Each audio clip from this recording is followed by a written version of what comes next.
Hello and welcome to the Iowa Speedway. We're here with the Outland Custom Arms AMA Grand National Series here from the Fields of Corn. Joining me as usual is Caleb Brashear. I'm Jacob Collins, once again filling in for the vacationing Mark Murphy. Caleb, what are we in for here tonight? Well, we're in for a good one. This is one of my favorite tracks on the stock car schedule, just in general.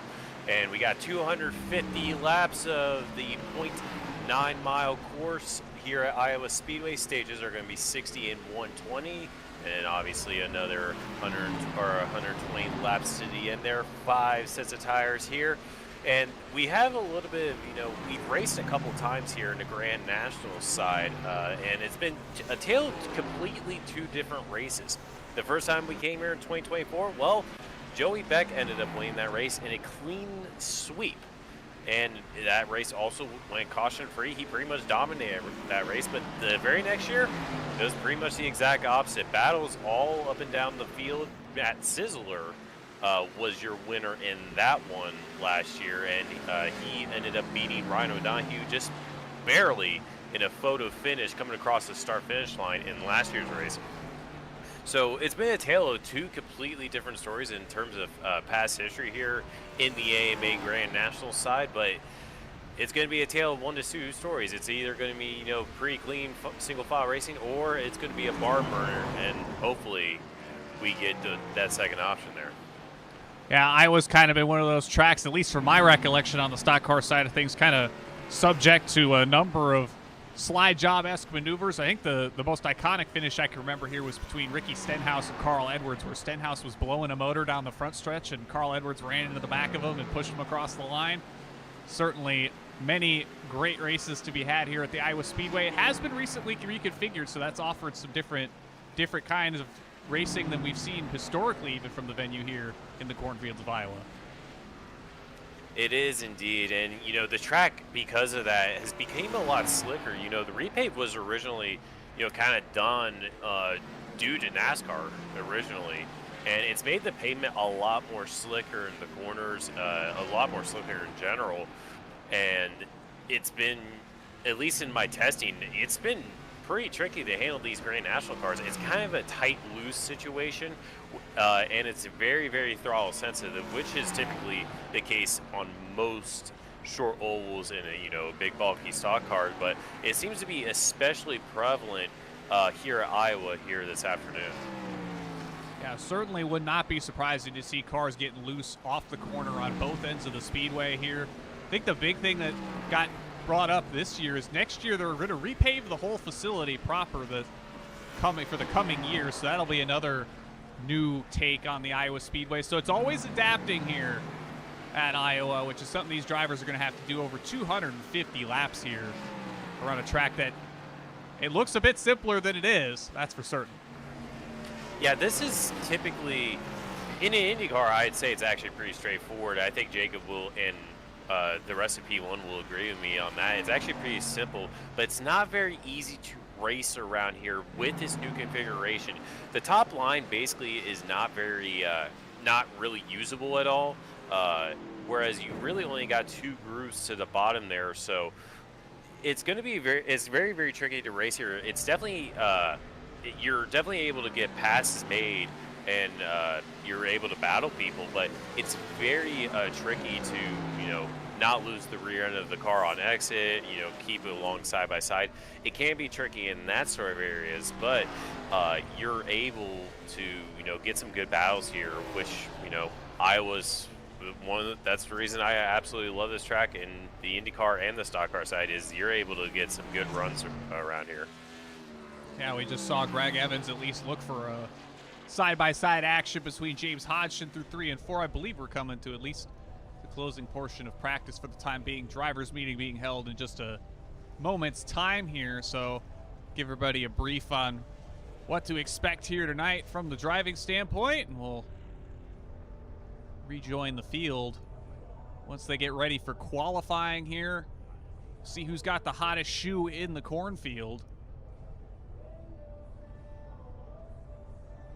Well, there's only a couple options when you in the qualifying session here in the AMA. Obviously, We got the fastest time on the board with Greg Evans, a 23.717. And right behind him, only 4 thousandths, Mr. Sam Crow, his teammate, a 23.721 in practice. And then, of course, you got Ryan O'Donohue, who is always quick in qualifying. He's actually currently third in the practice session early on. And then, you got some other players in here. Matthew White, who last week's winner at Indianapolis, had an absolutely incredible battle with Justin Osterman and Greg Evans for the win there. A new face in the league. He's not actually been able to set a practice lap yet, but we know he is very, very quick. He was the pole sitter back in Chicagoland a couple weeks ago, so we know he can go to the top of the board when he wants to, but with the lack of practice, well, we'll see how it goes here, but there's definitely a lot of runners here around the short track, especially considering that all the times are relatively close together in the practice session. Yeah, you've got the top 10 separated by under a quarter of a second. Actually, if we go back to 11th with, I believe that's Vance Fisher, just straight a quarter second back. It doesn't take a whole lot, and the big thing here is long run speed, I think. You got to hit those laps consistently. You can put one screamer down in qualifying, but the race, you got to put maybe a dozen, 2 dozen, 3 dozen of those together to really bring home the check, if you will. Yeah, especially around Iowa, it's so important to not slide the car around the entire way around. That's the most important thing. You got to keep the car stable underneath you. If you even slide a little bit, well, that pretty much is going to kill your tires for the rest of the run here. So a little bit more prevalent than the other short tracks. If we go to even Richmond, which is later in the season in the trucks, actually, even there with the slightly higher banking, tire corners, slightly longer of a short track, it's not even as prevalent here. But here, the car just slides so much that you just need to learn how to, handle that and keep it underneath you and keep your tires alive for these long durations. I mean, the third stage is going to be around 120 laps when we go green at the end of stage number 2. So these guys need to adapt to, how the tires will wear over the course of a long stint. Yeah, long stint, and there's always that risk of a yellow late too, right? And you're going to want to maybe have an extra set of tires to make a sprint to the finish go your way. Many options to kind of shake down here with, I believe, typically it's only 4 sets of tires. We're getting 5 here tonight. Going to be an interesting bit of shake up there. I imagine that would play into the hands of people who maybe can hold on to another set or 2 for a couple late race restarts here, Caleb. Yeah, it is. And, when you're given an extra set over the wall, 4 over the wall, 1 on the car, we typically always see 4, and it's usually you take 1 at the end of stage number 1, you take 1 at the end of stage number 2, and then it's when you take that third set in stage number 3 here in the Grand National Series. They will have to pit for fuel, so it's a matter of when you take that third set, but then they got an extra set of the wall, so you could probably take a set early, try to gain as much time as you can. If you get a late course caution, well, then you got an extra spare over the wall. But so that's something that they're able to play with a little bit more this week, possibly pitting early, try the undercut strategy, whereas a lot of the time we'll see drivers just split right down the middle in the past year in the AMA Grand National Series, or they'll try to overcut. I know drivers like Crash Neon really like to go as long as they can on a set of tires. That way they're quick at the end there. Joshua Zorn tried to make that work back in Nashville quite a while ago. Unfortunately, it didn't go his way there, but both those drivers really like to try that overcut. But here they can, with that set of tires, I think they're going to, try to at least split it even as much as possible to just try to maintain pace, knowing they have an extra set over the wall. Yeah, another set in the pockets, another card you can play later on in the going of things. As we get to the closing couple of moments here in practice, we'll shout out the series sponsor in Outland Custom Arms, where their mission is to provide hunter and outdoor sportsmen with precision crafted firearms rooted in Oregon's rugged legacy. Every build is hand-tuned for performance, reliability, and the uncompromising pursuit of the perfect shot. Feel free to check them out, Outland Custom Arms.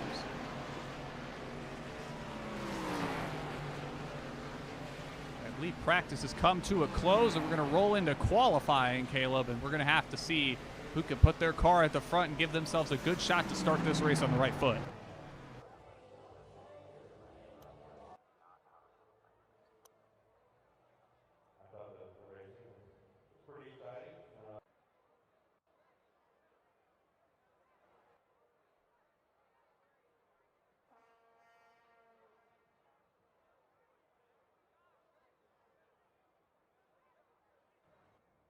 See who gets rolling on out here. It looks like we got Kendall Paul. Let's follow his qualifying run here.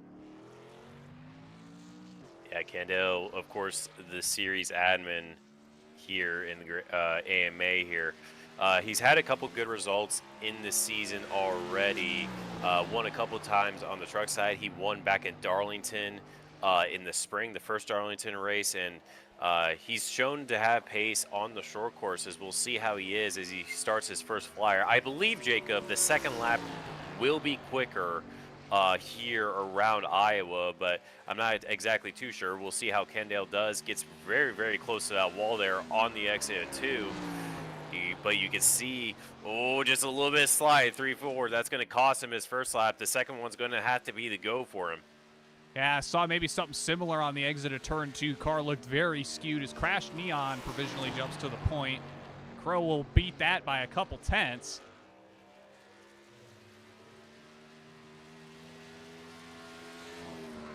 Currently, Paul sitting 8th on the board as Greg Evans shoots to provisional pole. See if Kendall can improve on lap 2 here. He will. He does. Yeah, he does. Basically a 24-1. The actual time being a 24-0 at 9.7. But a couple drivers putting some faster times on the board. Ryan O'Donohue currently on his second lap, and he's already put it on second with just his first lap. We'll see if he's able to try to beat his teammate for the pole position here. These guys, Ryan and Greg have really been going at it these past couple of races and have basically dominated the first couple stages. I think he tapped the wall there. No, he didn't. He does go faster, but not able to knock off Mr. Greg Evans at the top of the board here. We'll see who else is out there, Jacob. Yeah, let's see. We can grab maybe Kenneth Smith. I believe they're making their series debut tonight. They've got a Jimmy Johnson-inspired scheme on that, number 48. Big slide on the entry of 3. Yeah, look, the amount of lower corrections in 3 and 4 there, that's basically going to throw this lap away. He's going to have to solely rely on this lap being a good one. So far, 1 and 2 is pretty tidy. Gets onto the back straightaway. It's pretty clean for the first couple of corners here on lap number 2. So this will be a better time if he's able to keep it together in 3 and 4, and he does. Coming across the start-finish line now. It should be. Oh, I think he tapped the wall there. Did he not? No, he did not, and that's going to put him 5th overall. And all the while, Parker Lindman, now Joshua Zorn shoots to the pole. Yeah, Joshua Zorn, very good in these Grand National cars. Kind of a newer face to the league, but he's had a lot of good results. He ended up winning Texas way back in the earlier part of the season, and he's also fought, within the top 5 of basically every single race, and he's shown that he's been quick at these shorter courses as well. So good to see he's able to put it at the top of the board. And then Parker Lindman only has one other start in the AMA, and that was back at Las Vegas, race number 3 of the season. So good to see him back in the series as well, and he's able to put it 2nd overall. Not a bad place to be, that's for certain, outside the front row. I believe the only other car is Matthew White, and they are making their way out on track now. Matthew White, of course, the last time out, won at Indianapolis, and he's been on a tear ever since he entered the AMA. This is going to be his 4th AMA start in general. And he's already got 1 win, and he's put on pole position back in Chicago, and we'll see if he's able to replicate that here at Iowa. Yeah, he's taking that Mustang around the race course here. Big slide off the exit of turn 1. He's hung out all the way to the wall. see how much he's dancing that rear end of that number 29 machine.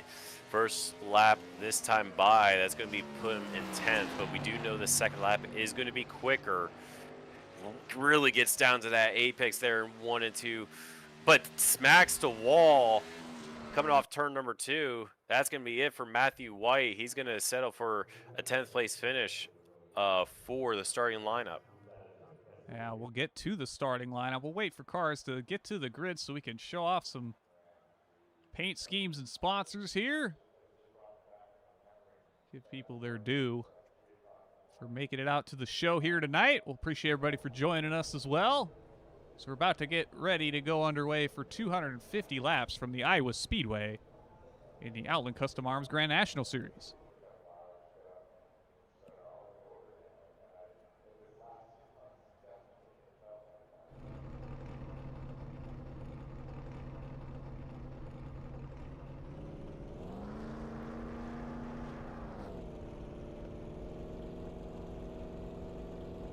Alrighty, it will be Joshua Zorn on the pole with a 23.823 alongside Parker Lidman, just 3 thousandths short from the point. We saw Greg Evans provisionally on the pole prior to those two hitting the top of the board.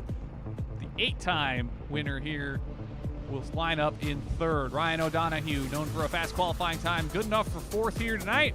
He'll be ahead of row number 3, headed up by Kenneth Smith, making their series debut in that Lowe's 48 machine.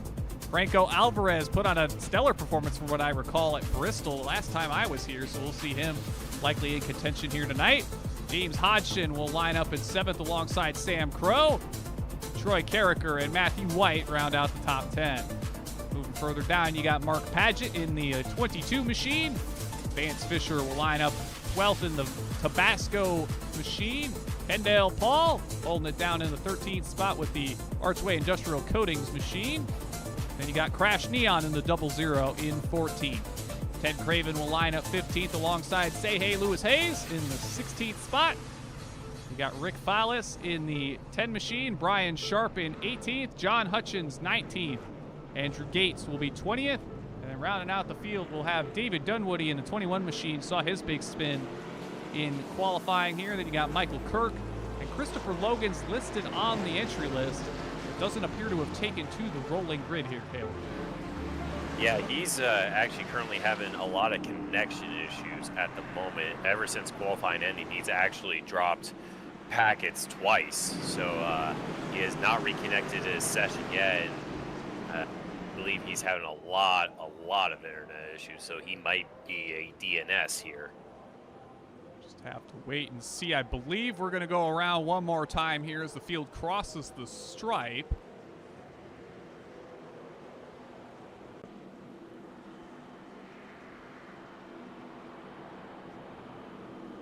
Yeah, lights are out on the pace car, so we will be green this time by. And a solid stack of, well, if Christopher Logan gets back in the field, it will be a 23 car split, but right now we got 22, so a very good field here tonight. Should be an exciting one here, Mr. Collins.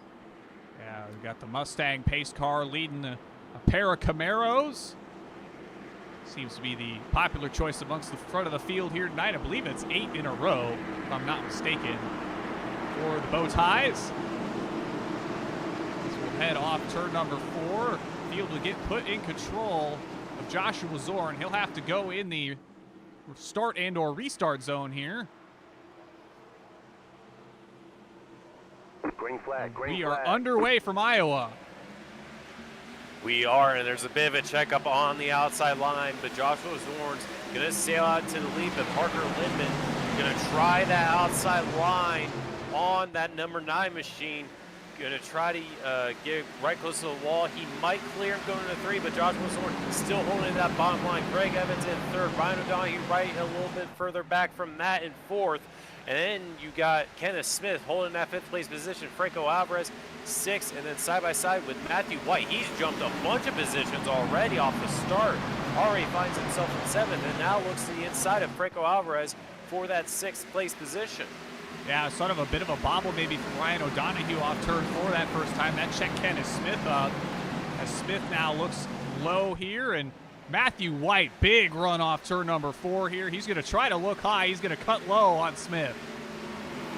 Yeah, he cut high, then cut low, trying to look to the bottom of Kenneth there. Kenneth Smith, of course, another new face in the league. We talked about Matthew White and how he just kind of showed up out of nowhere, has been putting on a good show. But Kenneth Smith, another new face of the league, making his AMA debut. And right now he's fighting right inside of the top 5, but he taps the wall on exit at turn number 4 there. That's going to allow Matthew to get alongside there on the entry, but just able to clear him in the center of the corner.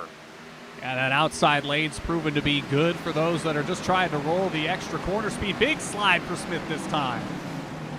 Yes, it looked like he was struggling a lot in practice earlier, keeping the rear end underneath him. And just like that, Matthew White already inside the top 5, and now looks on the back of that number 14 machine of Ryan O'Donohue.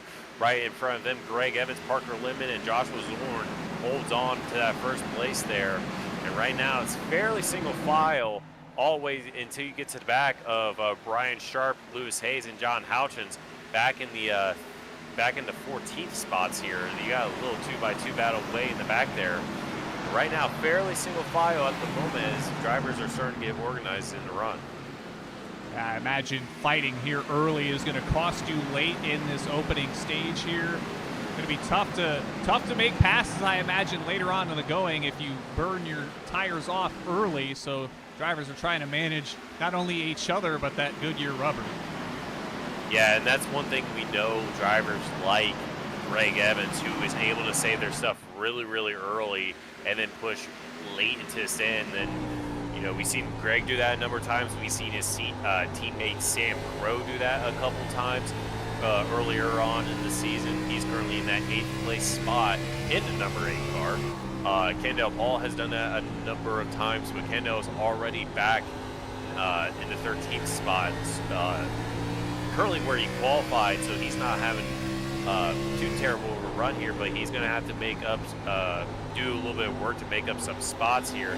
But right now, still single file at the moment. Greg Evans had a little bit of a look to Parker Lindman, but still fairly single file throughout the rest of the field here. Now we've been riding on board with Greg here for the last couple laps here as he tries to make some inroads on Parker Lindman ahead. Looked like he had something going those last couple laps. He's going to lose it a little bit here through 1 and 2 this time. Seems to do a really good job in 3 and 4 though. Yeah, you can see how tight he is, how narrow he is coming off turn number 4 and able to get a decent run down the front straightaway. It seems like, yeah, as you said, he's struggling in 1 and 2, gets a little bit, tight on entry. And you can see his teammate behind, Ryan O'Donohue, is caught up back up to the top 4 here. So we got a 4-way battle for the lead. And then you got a little bit of a gap back to Matthew White. He's dropped back a little bit. And Kenneth Smith is still right on the rear end of that 29 machine, despite getting passed by him. And then you got Frank Alvarez right behind him. Yeah, we saw Kenneth maybe struggle in the opening couple laps here, come to grips with that number 48 machine, but he's gotten settled in here. Maybe it just took him a minute for the tires to really get in a sweet spot for him, but he's rolling steady now, trying to work on the back of Matthew White.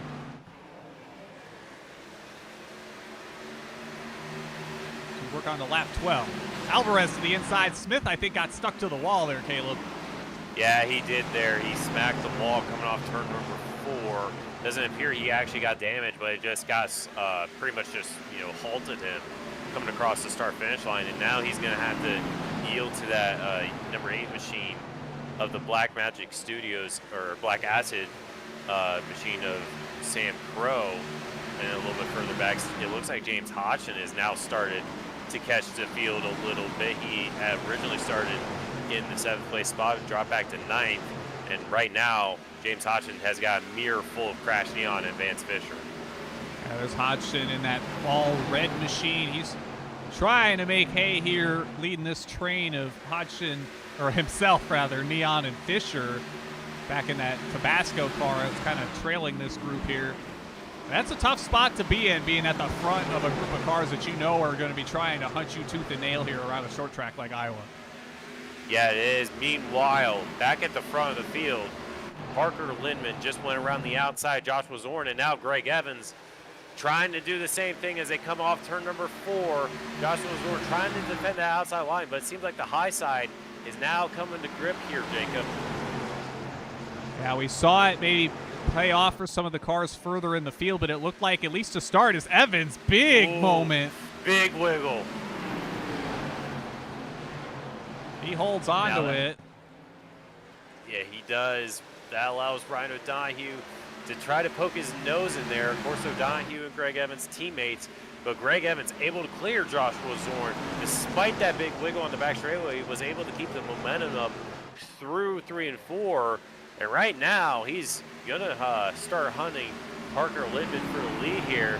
And now Joshua Zorn has fallen into the clutches of Ryan O'Donohue, and now look who is on the back of the top 4 here. That's Matthew White and Franco Alvarez. Yeah, I saw some big moments from, I believe that's Lindman and Zorn off at turn 2 last time around, rolling up off the high side.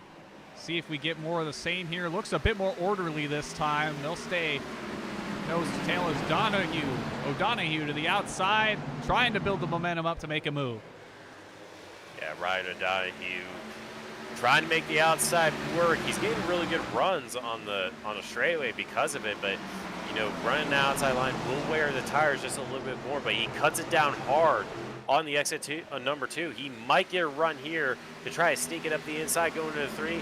He gets alongside, gets decently alongside, but Joshua Zorn still holding the outside line, and O'Donohue clears him in the middle of the corner. O'Donohue up to 3rd now. And right now, Joshua Zorn dropping back through the field, and now he's got that 29 machine right on his rear bumper.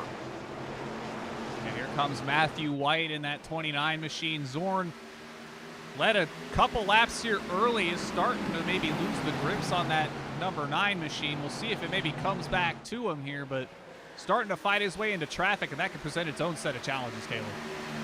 Yeah, it is. You know, he's going to have to deal with the dirty air. Especially since, you know, Greg Evans and now Parker Littman are going to go side by side. That's just going to cause, you know, a little bit less grip here. It's not so much an aero push as you see in the IndyCar, but there is a little bit of aero push in these Grand National cars to where you do feel that. And if he drops back further and further in the field, he's going to struggle a little bit more, especially considering the tire wear. He's going to have to push a little bit harder just to keep up. And right now, right in front of him, Greg Evans shoots to the lead. Ryan O'Donohue shoots to the bottom of turn number 1 and gets around Parker Littman. And so far, number 1 and 2 have slotted a couple positions back since the start.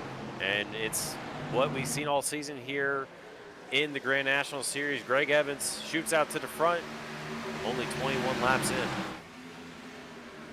Yeah, I think the thing we've seen so far is if you can keep your car pointed best going the direction you want it to and not have to fight the steering wheel on the exits of the corners, that goes a long way. Bit of a slide for Zorn off the exit of 2. White looks to the inside. We've seen this play out for O'Donohue. Not quite enough for White so far. Yeah, I think Zorn's tires are pretty much already pre-worn, and he's still got just under 40 laps to go here in the stage, and he's dropping back, you know, quite a bit. But Matthew White, another position there, up into 4th, already up 6 spots from where he started. He's the biggest gainer on the field here. The next closest would be John Houchins, who's currently 14th. He started back in the 19th place position. So he, right now, Matthew White on an absolute tear through the field here. Yeah, got to make the progress while the progress is the best to make, and Matthew White's made it through on Zorn. He's trying to work over Parker Littman now for the 3rd spot. Side by side down the front straightaway.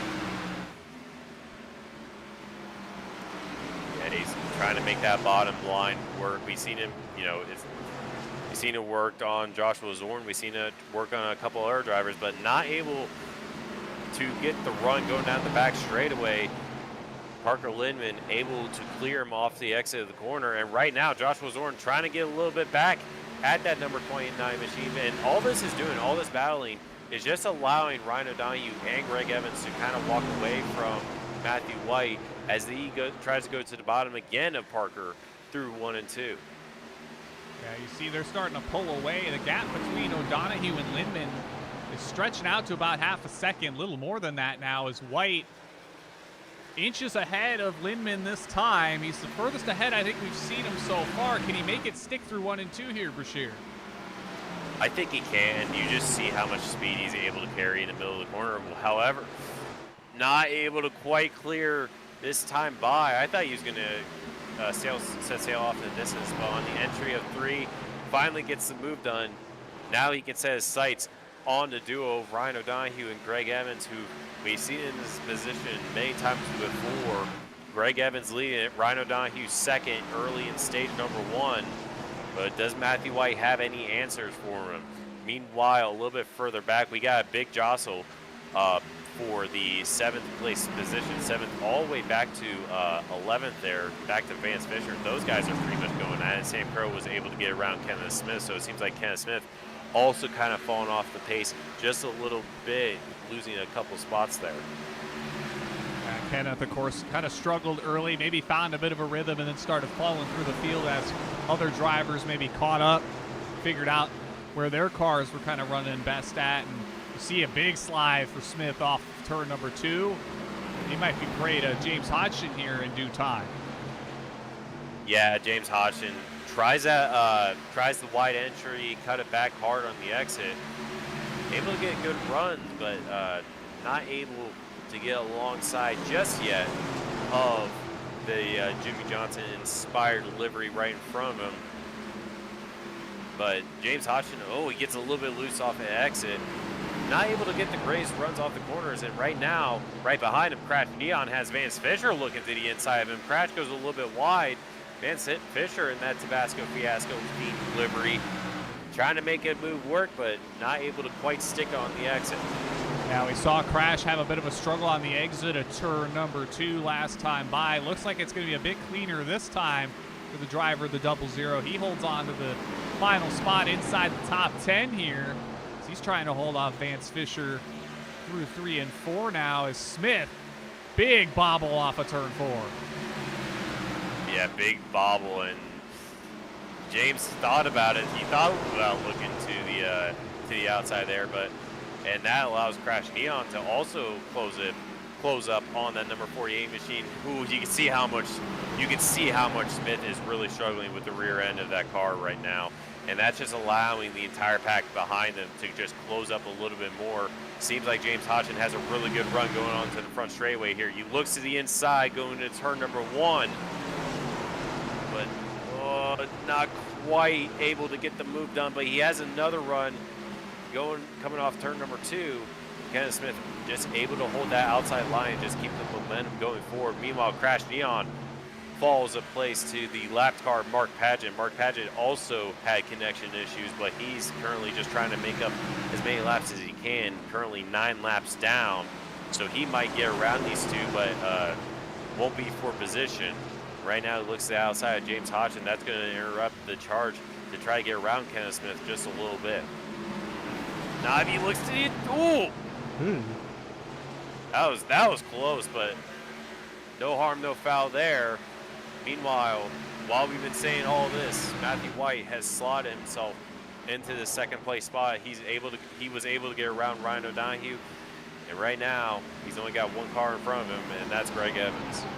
And Greg Evans has been the dominant force here in the series since the last time I came out here at Bristol. He's picked up another 4 wins following that win there at Bristol. So he's been on a bit of a tear in his own right, has the championship points lead just a couple rounds before the chase cutoff.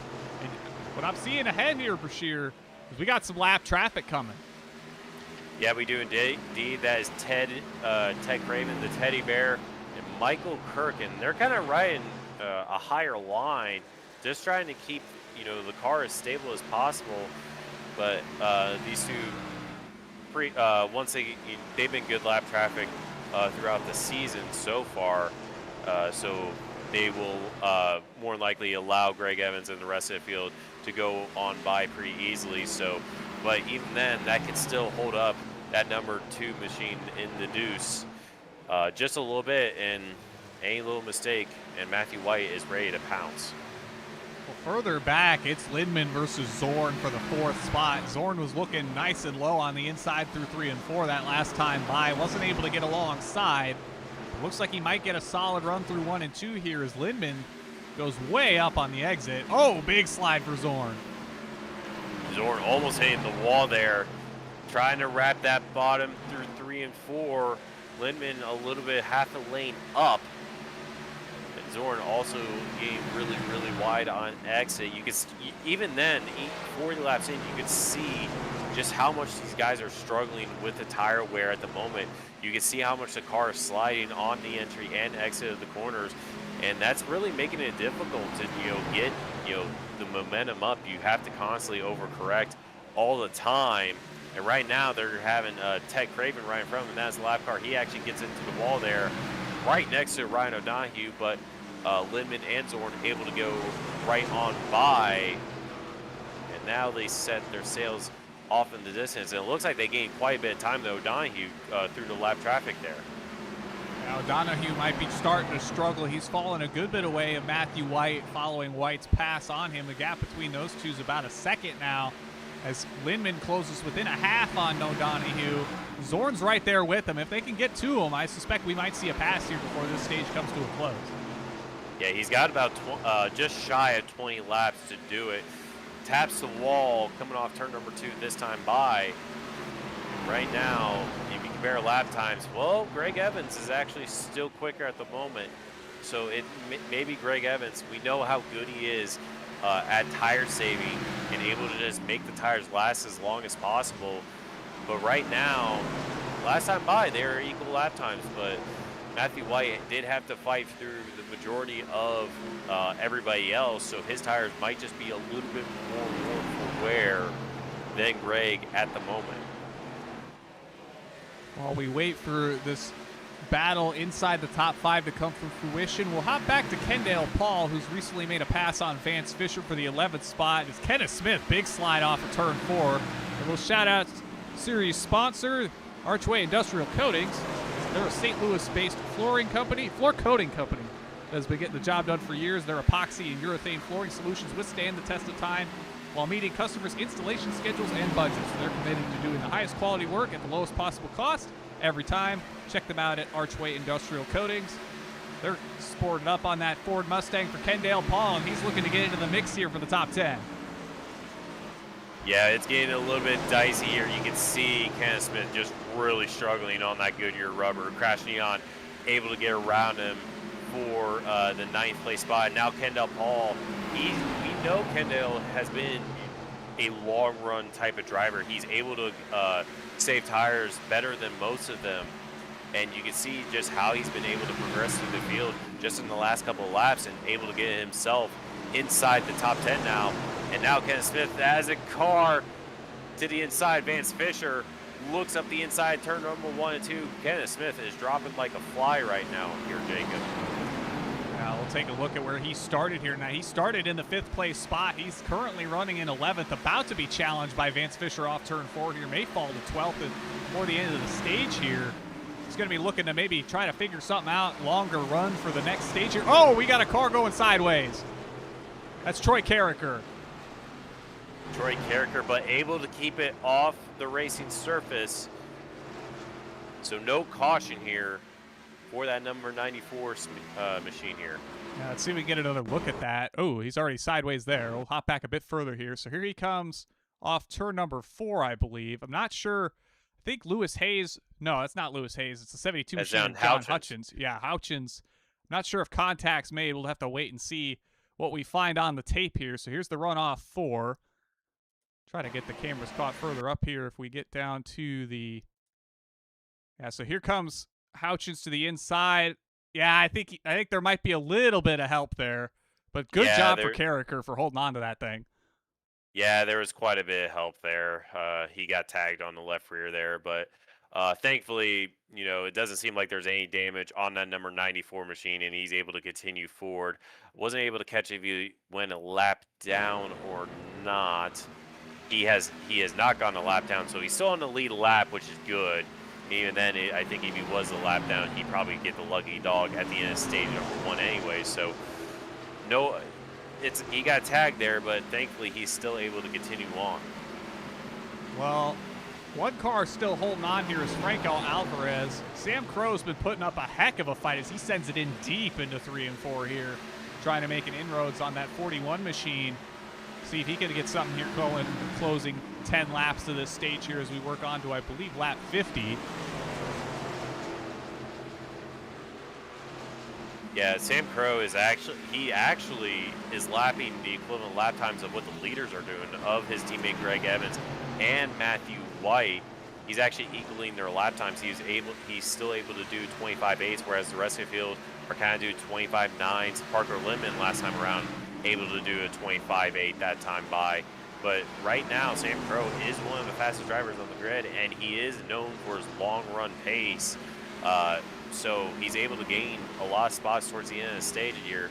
And right now, he is all over the back of Franco Alvarez. It's been a couple races since we last seen Franco, but he already has one win on the series despite only having a handful of starts, winning back in San Diego at Coronado. And he's been so close so many times already, kind of like a similar situation of like Ryan O'Donoghue, how close he's been over the course of the season, getting so many wins. Well, Franco Alvarez is kind of in that same boat where he's been so close so many times, and right now he's got a mirror full of Sam Crow right now. I don't think they made contact for 3, but it's sure close there, Jacob. Yeah, it was a very close call. Looked like Franco maybe struggled a heck of a lot off turn 2 that last time by. We'll see if it's more of the same this time around as they're going to make it off 2 there. Clean that time. Maybe a bit of a bobble partway down the straight for Alvarez. He'll hold on to 6th for now, but Crow, again, sends it deep into turn 3, just trying to get to the point. Yeah, and it's a 3-way battle at this point. You know, Franco Alvarez is putting on a very good defense, just kind of holding that bottom there, and that's allowed James Hodgson to also make his way up towards this battle here for the 6th place position. And I believe they are all catching Joshua Zorn as well. Joshua Zorn having a little bit of lap traffic in front. That is Andrew Gates and Michael Kirk that he has to try to get around, but not able to really get by him, and that's just kind of holding him up, and that's allowing Franco Alvarez to close huge chunks on that number 9 machine. Yeah, it looks like Zorn will get a run on Gates this time through 3 and 4, so that'll at least be one of those 2 lap machines potentially in the rearview mirror for Zorn, but he's definitely had a bit of a struggle trying to get through this lap traffic as we get to the closing couple laps here in the stage. Big send from Alvarez. Oh, that was huge.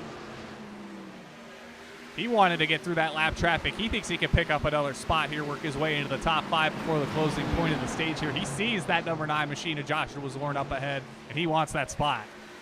Yeah, he does. I mean, last time around, just put it in perspective. Actually, as they come across the line now, we'll just put it in perspective now. Franco Alvarez, 0.2 quicker than Joshua Zorn. Sam Crow actually equaled Joshua's lap time last time by, and James Hodgson dropped off a little bit. But Franco Alvarez seems to be quite a bit faster than that number 9 machine with only a handful of laps to go in stage number 1. Handful of laps left to go. This looks like to be the best battle on the track as it stands, as Alvarez will shoot to the inside. Is he going to be able to make it stick? He's thereabouts. We'll see if he clears up. He does not. He's going to stay low into 3 and 4. I believe he's going to likely get it this time. And he does.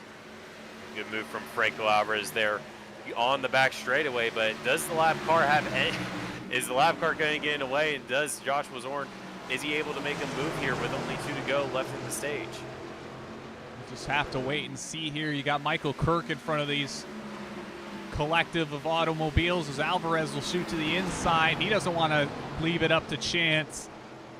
He's trying. Looks like Kirk's going to hold momentum on the outside for now. Alvarez to the inside again. Should clear off the corner, maybe. Looks like he will. Yep. Franco Alvarez gets around that lap car. Meanwhile, while this is all said, Matthew White has actually closed massive trucks to Greg Evans there right at the end of the stage. Now, of course, here in the AMA, stage caution actually doesn't come out until the 10th place car. Matthew White is all over the back of Greg Evans, and Caution, should be yellow yellow flag is out now with the crossing of Crash Neon coming across for that 10th place spot. So Greg Evans is your stage 1 winner. Matthew White in second, Ryan O'Donoghue in third, and Parker Lindman in fourth. And Franco Alvarez with that late move in the stage, able to get round out the top 5 here for stage number 1. Yeah, we'll give a shout out to stage 1 sponsor Track Racer. They just recently got acquired by Corsair, from my understanding, so that's a business dealing of time. Track Racer, of course, has a variety of sim racing products, namely simulation rigs for all your mounting needs, pedals, seats. You can get all sorts of variety of stuff from Track Racer, but we're going to see a number of cars hit the pit lane here and get themselves some fresh tires. Yeah, Greg Evans is going to lead them down, and last time in Indianapolis, Matthew White was able to get a huge jump in one of the stages over Greg Evans in the pit cycle, actually. But Matthew White overshoots his pit box a little bit. That's going to cost him a little bit of time. But everybody else gets situated here. But Matthew White overshooting a little bit. James Hodgson actually stops a little bit too early in his pit box. So a little bit jostling for position. Matthew White goes back out on track. Greg Evans gets the jump. Ryan O'Donoghue able to get around that number 29 machine. So Ryan O'Donoghue gets back up into second place. Matthew White comes out in third off of pit lane. Now we'll see how that plays out. Of course, double file restarts. Gonna be interesting here from Iowa. Plenty of opportunity for drivers to be prolonged side by side here, as we saw in the opening stage here from the Speedway. We'll keep an eye on when the pace car gathers the field back up and they get put back double file here as Greg Evans.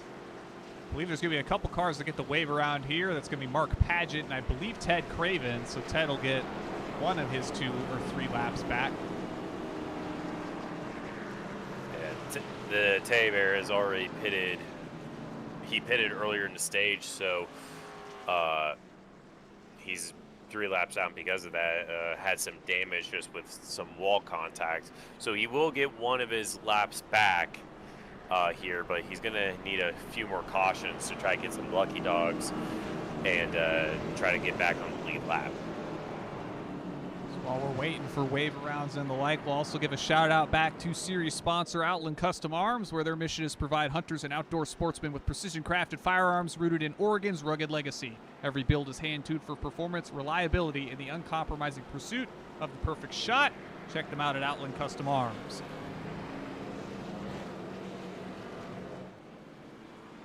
So Greg Evans will get put in control of the field once we get back going green. He started a bit deeper than maybe he would have liked in the 3rd spot inside of that 2nd row. This time he'll get to control it. I believe we'll go green this time, Caleb. Going to be an interesting one here as we work our way to stage number 2. Yeah, he is, and he's got Matthew White this time on his rear bumper starting directly behind him. Whereas Matthew White, you know, was right on the rear bumper of stage number 1 while fighting through traffic. Does he have anything to fend off that number 29 machine in stage number 2? Only time will tell. They've gotten closer in proximity. That's certainly a good way to start a heated battle here to kick off stage 2. Pace car is off. Restart zone comes right about here. Green, green, green. And we're under green from Iowa. And Greg Evans gets out to a big jump over his teammate Ryan O'Donoghue, and that allows Matthew White to shoot to the inside, able to get in that 2nd place position almost immediately. And Franco Alvarez and Ryan O'Donoghue, I believe they make contact there on the exit of turn number 2, and Franco Alvarez sends it in deep into turn number 3. Ryan O'Donoghue slots back into 4th, and now we got caught on the Speedway.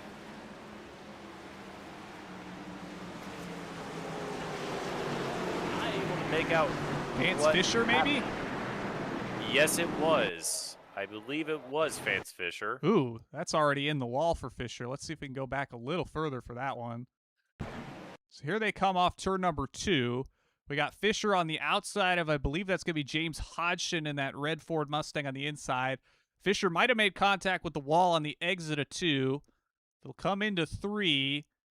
Oh, I think Fisher's already loose, and he loses it all on his own. Doesn't look like he maybe gets help corrected back the other way, but that car was sideways well before Hodgson makes contact there. Yeah, it was, and he's already disconnected from the session, so didn't actually get a meatball from that, but he has disconnected from the session, so I think he has retired the car. So technically our first retirement of the evening, if you don't want to count Christopher Logan, who did not start this race. So our first retirement being Vance Fisher.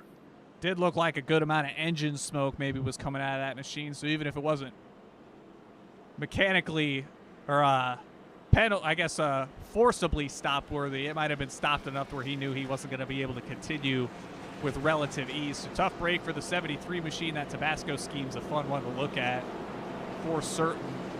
It'll be the first retirement in this one just after the start of stage 2 here. Cautions, of course, brought to you by Admin Box. Race control at the touch of a button. Admin Box with 2x's.com. Check them out wherever you browse the internet. And we're under yellow here for the second time, or I guess the first time for cause. Yeah, first one that is not a stage caution per se. Well, that just kind of shortens up the, stage 2 is always the shortest stage, no matter what way you look at it. Just because, you have the laps from stage number 1 carried over already into stage number 2. So this is going to be the shortest stage, which might aid Greg Evans a little bit more. It seems like Matthew White at the end there was really gaining a lot at stage number 1. So maybe Greg is able to, just make his tires, push it just a little bit harder and able to just keep out in front of that 29 machine, or Matthew White, based on how he had started in 10th and has already made his way up to 2nd in stage number 1, if he's able to just immediately get around Greg Evans for the move for the lead. Yeah, he's going to have to do it from the outside, which we've seen play out a number of different ways throughout the field here tonight. It's just going to depend on, can he stay with Evans, particularly into turns 1 and 2, maybe roll the high side through there and take advantage of that extra momentum. We'll find out as the pace car lights are off. We will go green this time. That's something interesting that's also come out recently, is I believe they're adjusting when the stage yellows come out in at least the NASCAR Cup Series before too long here. They are indeed. It's actually this weekend they are applying that to where this caution comes out with 10 or less laps to go in the stage. That is the stage caution. I don't know how that works with stage blanks, like for the next stage per se, but here in the AMA that will be applied eventually. They just have to get the system sorted out to where, figure out what NASCAR is going to do and then apply it in the AMA. But here tonight, it is the normal running here, as Greg Evans is going to lead him back under green, and he gets a massive jump over Matthew White in that 29 machine. That's going to give Alvarez a shot to the inside here. We saw Alvarez aggressive on that last restart. Is he going to be able to make a move here early? Bit of a bobble for both White and Alvarez off turn 2. Alvarez, big bound of momentum into turn 3.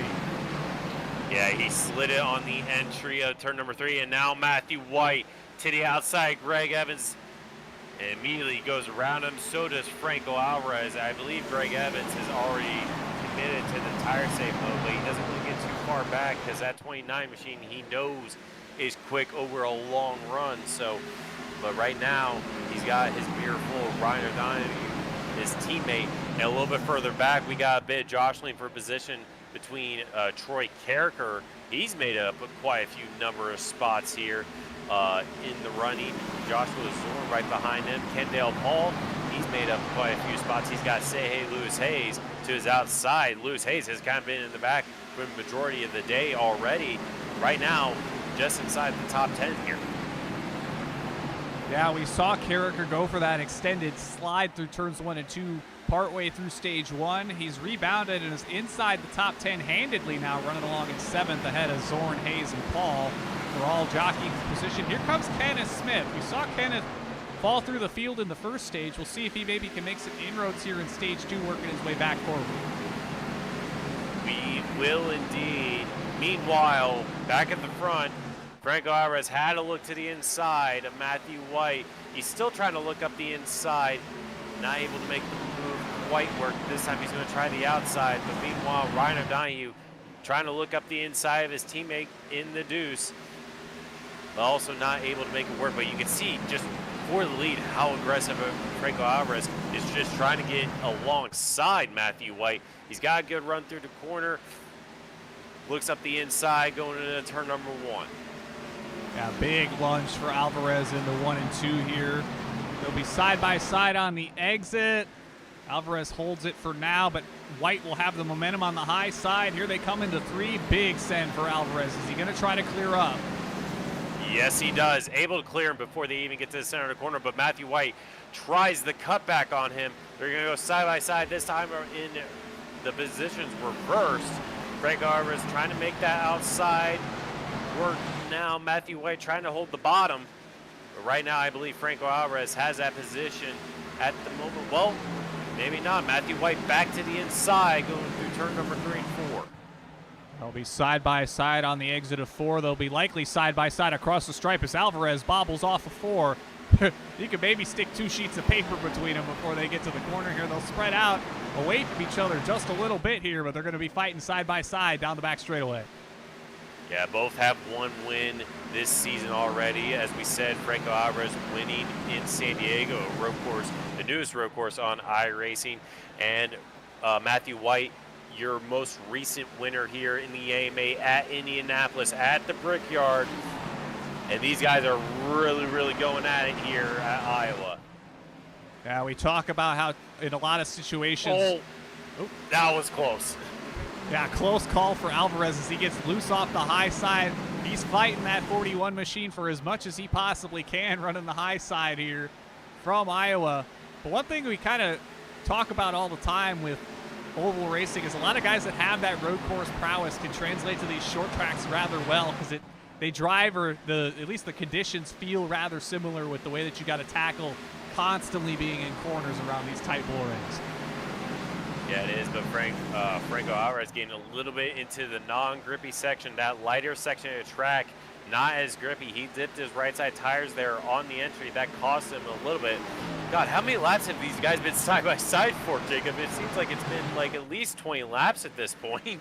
It's got to be at least a dozen. Pretty much since the green came back out following that yellow, they've been going at it side by side. They got to sort it out eventually, one would think. You got to sort it out, and you got to think, oh, they make contact. Bump it down the front straightaway. Franco Alvarez into the wall there. And then Matthew White able to solidify the lead here. And Greg Evans closes up just a little bit. Does Franco Alvarez does he have anything for it? Looks up the inside into 3. Sends in really, really deep on the bottom here. But Matthew White able to keep the momentum on the high side. Clears him off of turn number 4. You can see Franco Alvarez stepping out on that rear of turn number 4. But he is trying everything he can to try to get back in the lead here. He's doing what he can, although they'll be no longer side by side now. He'll have to wheel his way back into that battle for the lead if he wants to try to take that spot back from Matthew White. All the while, Greg Evans and Ryan O'Donoghue have been lingering in 3rd and 4th, just clicking laps off, maybe letting these 2 cars fight at the front, use their tires up, and maybe sneak in towards the end of the stage and pick up some valuable points. Yeah, just see, the more they battle, you can just ever so slightly see Greg Evans just close in just a little bit closer while they were battling that entire time. And they've actually built a gap. We really haven't talked about the rest of the race here in the basically from 5th on back. We haven't said anything. Parker Lindman in that 5th place spot. He's fending off from Sam Crow. A little bit further back, about 6 or 7 car lengths. Troy Carricker, Josh Mazur, Lewis Hayes, Kenneth Smith are all together. And then you got a little bit bigger gap to Kendall Paul. Crash Neon in 12th, James Hodgson in 13th. And right now it's still fairly single file, but that lead battle is kind of the best battle on circuit at the moment until you get back to John Houchins in that 15th spot with Andrew Gase looking to his inside. But right now, still the best battle on the lead is the top 4 right now. We'll move back to the front here now after running our way through the bulk of the field here. Good to see some decent battles top to bottom. Always good to have a battle for everybody in every race you can get into here in the AMA. Alvarez, bit of a moment off too. He's going to look high in 3. He has the momentum. He's still there on corner exit. He might have the run going down the front straightaway. Looks to the outside. They made contact last time this happened. Does Franco Alvarez have anything on the outside there? He has the run going on to the back straightaway, but Matthew White able to hold that bottom line firm. And right now, Franco Alvarez desperately trying to get the lead back here in stage number 2. Able to find and clear him coming off turn number 4 on lap 89. He'll clear, he'll tuck down, try to occupy the dead center of the track here in 1 and 2, but White wants to run the white line. He's married to it. Here they come down the back straightaway. Here comes White to the inside again. Is he going to make the clear? He is clear here. Is he going to go up for it? Doesn't look like it. He's going to leave Alvarez the lane. They'll be side by side off 4. Greg Evans is working his way well into this one now. Yeah, he is indeed. Ryan O'Donohue following suit. Greg Harris making the outside work at the moment. Now, you got to think, you know, how much these guys are battling side by side, how much that's going to affect their tire wear. You know, these guys have been side by side for, at this point, it's been at least 20 laps, I would think. That's going to affect their tire wear worse than basically everybody else behind them. Much worse than Greg Evans, possibly worse than Ryan O'Donohue.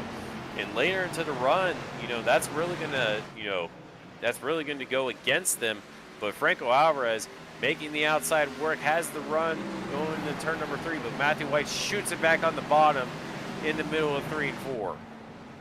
They've been going at it pretty much since they've been able to here in stage number 2. Alvarez will lead that one over White. They'll be side by side into 1 and 2 once again. Greg Evans continues to inch closer and closer. He's now inside of 0.3 of a second, almost 2 now as they head into 3. Yes, they do indeed. Franco, these guys will not let up. They both want the lead here. You do get points for most laps led in a race here. And right now they're battling like that for that little bit extra bonus points. Unfortunately, both have not made enough starts to make it into the chase. But right now, Franco Alvarez finally, well, he did clear him, but Matthew White looks at the bottom again, and he's got another run coming off turn number 4.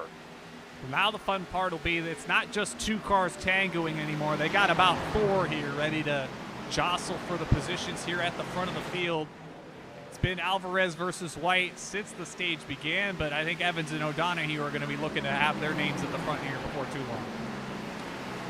Yeah, and that, you know, these guys are just going to wear their tires down the more they go at it. It's been 25 laps since these guys, you know, initially went at it. And, you know, Greg Evans and Ryan O'Donohue, they're just, you know, they're going to play it patient here. They're going to try to save their stuff as much as they can here and make the move when the time is right. So they're basically saying, you know, you two can go at it. We'll just sit back here and save our stuff. But right now, these guys will not let up for the lead here. That they most certainly will not. They remain side by side through 1 and 2 as we work lap 96. And props to them. It's tricky to wheel these machines. It's even more difficult to wheel them compromising with other cars alongside you for almost 24 or so laps now. Yeah, but look at Greg Evans. Looks to the inside Matthew White, but Matthew White closes the door and looks on the inside of Franco. They're going to go again here, Jacob. They will not give it up.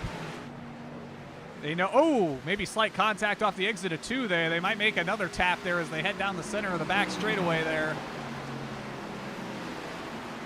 White trying to close the door there is not far enough ahead. Alvarez with momentum on the outside.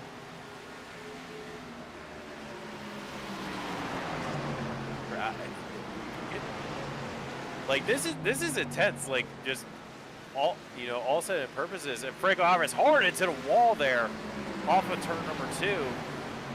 And finally, it looks like Matthew White able to clear on the bottom there, Franco Alvarez. But does Franco try the cutback off of turn number 4? No, he slots into position. And they've actually pulled just a little bit of a gap over Greg Evans in that 3rd place spot. But right now it seems like Matthew White able to set sail off in the distance with just over 20 laps to go in the stage here. This is when you got to start making hay to pull away. I think Alvarez has put up the last fight he's going to be able to put up here as he's starting to fade away from White now. Gonna maybe close in 1 and 2 here, but I think he's going to lose it on the exit. Gonna be interesting to see here. Yeah, we just turned lap 100 here, so we're 100 laps down into his 250-mile race. Just at 20 laps to go in the stage, and Matthew White has completely pulled away from the three behind him of Franco Alvarez, Greg Evans, and Ryan O'Donoghue. And right now it looks like Greg Evans looks to the inside, sends it in real deep at that 41 machine. Not able to quite get the move done. Franco Alvarez able to clear, well, not able to clear actually. And right now Matthew White is blinking. A lot going on at the moment. Greg Evans looks to the inside of Franco Alvarez once again, go through 1 and 2, and Matthew White really blinking hard here right as they cross the line there. Now we're riding on aboard with O'Donoghue here as they work through 3 and 4. Evans continues to look on the inside of Franco Alvarez for the 2nd spot. You kind of see White's machine bouncing all over the place. Looks like it might have sorted itself out now on the lap 103. I do like the back of Evans' car that says "I am second" on it. Yeah, all of that team, DVD Motorsports, all of them say I am second on the rear bumper. So O'Donoghue also has it, Rick Fallis also has it, say Lewis Hayes, Sam Crow, Mike Brittany, Josh, all those guys have I am second on the rear bumper there.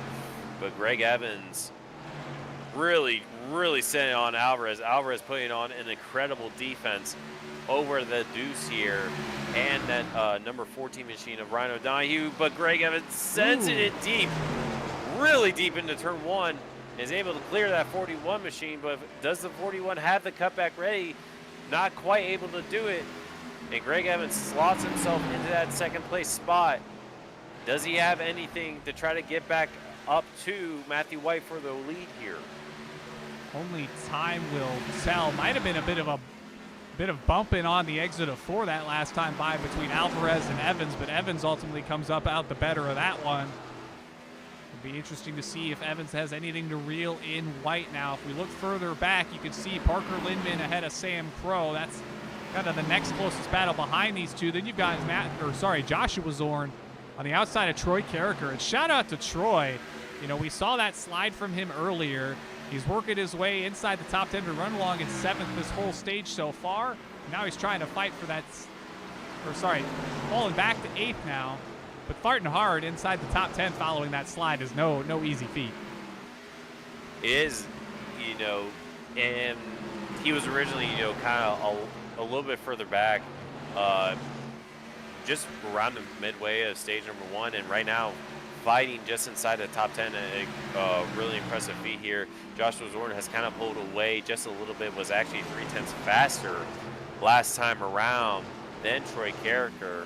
I did want to give a shout out, unfortunately we had to watch the battle for the lead for the majority of that, where they were just going side by side for basically the entire first half of stage number 2. But I did want to give a shout out. There was an incredible battle between Kenneth Smith, Crash Neon, Candale Paul, and James Hodgson for the 9th place spot. Basically, while all that was happening, those guys were really going at it while we were watching the battle of the lead. But right now, Kenneth Smith leads from Crash Neon And Kendall Paul is back in 11th, just outside of the top 10. James Hodgson follows him. And then you got a little bit bigger gap to Rick Fallis and John Houchins and Sehe Lewis Hayes. And a little bit further back, you got a bigger gap to David Dunley, Brian Sharp, and Michael Kirk and Andrew Gates.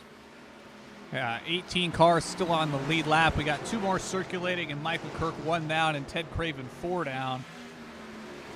Be interesting to see as this stage gets close to concluding here. Franco Alvarez under fire from Ryan O'Donohue. They're coming up on the number 1 machine of Ted Craven here off turn 2. Yeah, lap car. Ted Craven currently the furthest down in terms of cars already running 4 laps down, as Jacob just said. Oh, they had to deal with him on the exit turn 4. He tried to get out of the way, but just unfortunate timing. But that allows Ryan O'Donohue to really close up on the 41 machine for Franco running the high line, basically the high line of New Iowa, which is the top of that black groove there. Really trying to make that high line work, but Ryan O'Donohue following him suit. Looks up the inside and coming off turn number 4. He's got a run coming across the front straightaway with under 10 to go in the stage. He'll look to the inside. It's right along the quarter panel for the bulk of the corner. Not going to be alongside on the exit. He'll have to mount another charge here into 3. Isn't going to look low. Basically right on the bumper of Alvarez as they head through 3 and 4. Here he comes looking to the bottom off 4. He does, looks to the inside of the 41 machine. Does he have enough momentum to get the move done? Still on the inside. A little bit of contact. And Rick Alvarez spins coming off turn number 2. That might get us close to, if not to maybe a 1 or 2 lap shootout to close this stage out. Typically the rule of AMA is if it's 5 to go in the stage, then that basically concludes the stage. So we might get a 2-lap shootout here, as you said. Just have to see what race control opts to do here. Give another shout out to Admin Box. They help with your race control needs. Check them out at adminbox with 2x's.com. Race control at the touch of a button. Touch of many buttons. I've seen those things. They're pretty nifty little devices they got going on there. Check them out. As I believe, it looks like Ted Craven's maybe parked his automobile on the inside of the track there. So Matthew White leads. We'll see if we get another restart here before this stage concludes. But once that battle between him and Alvarez had subsided, he took kind of demanding control of the race, was gapped out about a second and change over Greg Evans. Going to be interesting to see if it comes down to a couple laps here. Does Evans maybe take a shot at trying to make a jump here on Matthew White to close this one out? Well, he's going to be lined up on the outside, and it seems like besides the initial start with Joshua Zorn and Parker Lindman, it really seems like the inside line just got a really good jump on the outside. So he's going to have to try to get as good at a jump as possible. He does have Ryan O'Donohue right behind him, his teammate that's going to line up behind Matthew. So it's going to be pretty difficult for Greg Evans to get the initial start, but if he's able to get alongside, I think he can definitely battle for the win here in stage number 2. But yeah, it's gonna be close because we know the top 3, the top 4 even, have a lot of pace here in the stage. Franco Alvarez, despite that spin, only dropped back at 7, so we know he has pace, and he's probably going to get some spots before the stage ends as well. Yeah, I'd say you could probably give it to cars inside the top 7 positions to have a shot at winning here tonight. Sam Crow been running quietly along. He's up to 5th now. I'm not quite sure where he started. Let's take a look at that for the driver of the 8 machine. He started 8th here tonight, worked his way into the top 5. It's just been a quiet night for Sam, and that's maybe what he wants here, given the action we've seen both ahead and behind him all night long here from Iowa. Yeah, and Sam's kind of had a rough string of races recently, both in the Grand National Series and the Truck Series. So you know he wants to finally just get a good result uh, here at Iowa. We know he's good at the short tracks here. He won back at Rockingham earlier in the season, so it was actually his first win in general. So we know he's good at the high bank short tracks. Right now, lines up in that 5th place position, trying to get in another top 5 result here. Now we are going to get back underway this time by the pace lights are out on that Ford Mustang pace car. We'll put the field back in control of Matthew White in another Ford Mustang. We'll be back under green for, I believe, 2 laps here to close out stage 2. It will be Matthew White gets a decent jump. Greg Evans has a little bit of wheel spin on the initial start. He's still struggling on that initial start. He's going to lose a spot to Ryan O'Donoghue, and now he's got his other teammate, Sam Crow. Sam Crow gets a massive jump on the inside. He looks to the inside of the deuce here, but right now Matthew White shoots out to lead over Ryan O'Donoghue, the deuce, and Sam Crow battling for that 3rd place spot. Right behind him, Parker Lingman in 5th. Franco Alvarez looks to the inside of Joshua Zorn as they come across the start-finish line. But Greg Evans trying to hold the outside line for 3rd. And we got a car harder into the wall. That's Kenneth Smith harder into the wall in turn number 1. But able to get himself sorted out. Sam Crow still looking to the inside of Greg Evans, but he's able to hold off that position on the high side. But Sam Crow trying to fight for 4th now. And Matthew White is going to be your stage winner here, stage number 2. White, O'Donoghue, Evans, Crow, Lindman, Alvarez, Zorn, Carricker, Neon, and Kendall Paul rounding out the top 10 here to close stage number 2. Blackmagic Studios, the sponsor of the stage break of stage 2. They're a small operation that makes high-quality iRacing paints and wraps for any car. Check them out on Discord or Facebook for your next high-quality iRacing paint. Good to see them making the rounds here in the AMA, but Matthew White will pick up the win here in stage 2. I'm expecting pit stops will be shortly followed here. We'll see if he can get into his pit stall better than the first time around, as he had to back that car back up into his box here at the conclusion of stage 1. Yeah, they shoot it down pit lane now. Again, the entire field will come down this time for stage number 3. Now, they will have to make, if it goes green, they will have to make a green flag pit stop for fuel. So it's just a matter of when you're going to take that pit stop, how early, how late do you go on this set of tires here around Iowa. And that could play a massive difference. You know, we have a lot of early takers. We have a lot of drivers that like to take it up the middle. And then we got, you know, a few drivers that really like to push along. So it's going to be a complete strategy here of Iowa. If it goes green to the end, Matthew White able to get the jump out over. Well, Greg Evans gets a really good jump on the exit pit lane, but I don't think it was enough to try to jump that number 29 machine. Ryan O'Donoghue slots back into 3rd, Sam Crow in 4th, Franco Alvarez in 5th, coming off pit lane. Joshua Zorn able to get a couple positions there as well. Troy Carricker, Crash Neon, and Kendall Paul are your top 10 coming off of pit lane here. Looks like Kendall might pick up just one, so he'll move from 10th to 9th. Good to see a smooth stop for that 78 crew. Amongst others, Evans picking up the pip over his teammate O'Donoghue. Alvarez is probably the biggest beneficiary here, as he's going to go from 6th to 4th. So it'll move him up an entire row here on the restart. We saw him going toe-to-toe with Matthew White for the bulk of that second stage there. Ultimately, that kind of conclusive pass White made on Alvarez kind of closed that fight clean before the untimely slide for Alvarez that brought out that late yellow. We'll get things back underway here in due time as we work on to lap 125 here, just about the halfway mark. I guess the halfway mark dead even here from Iowa.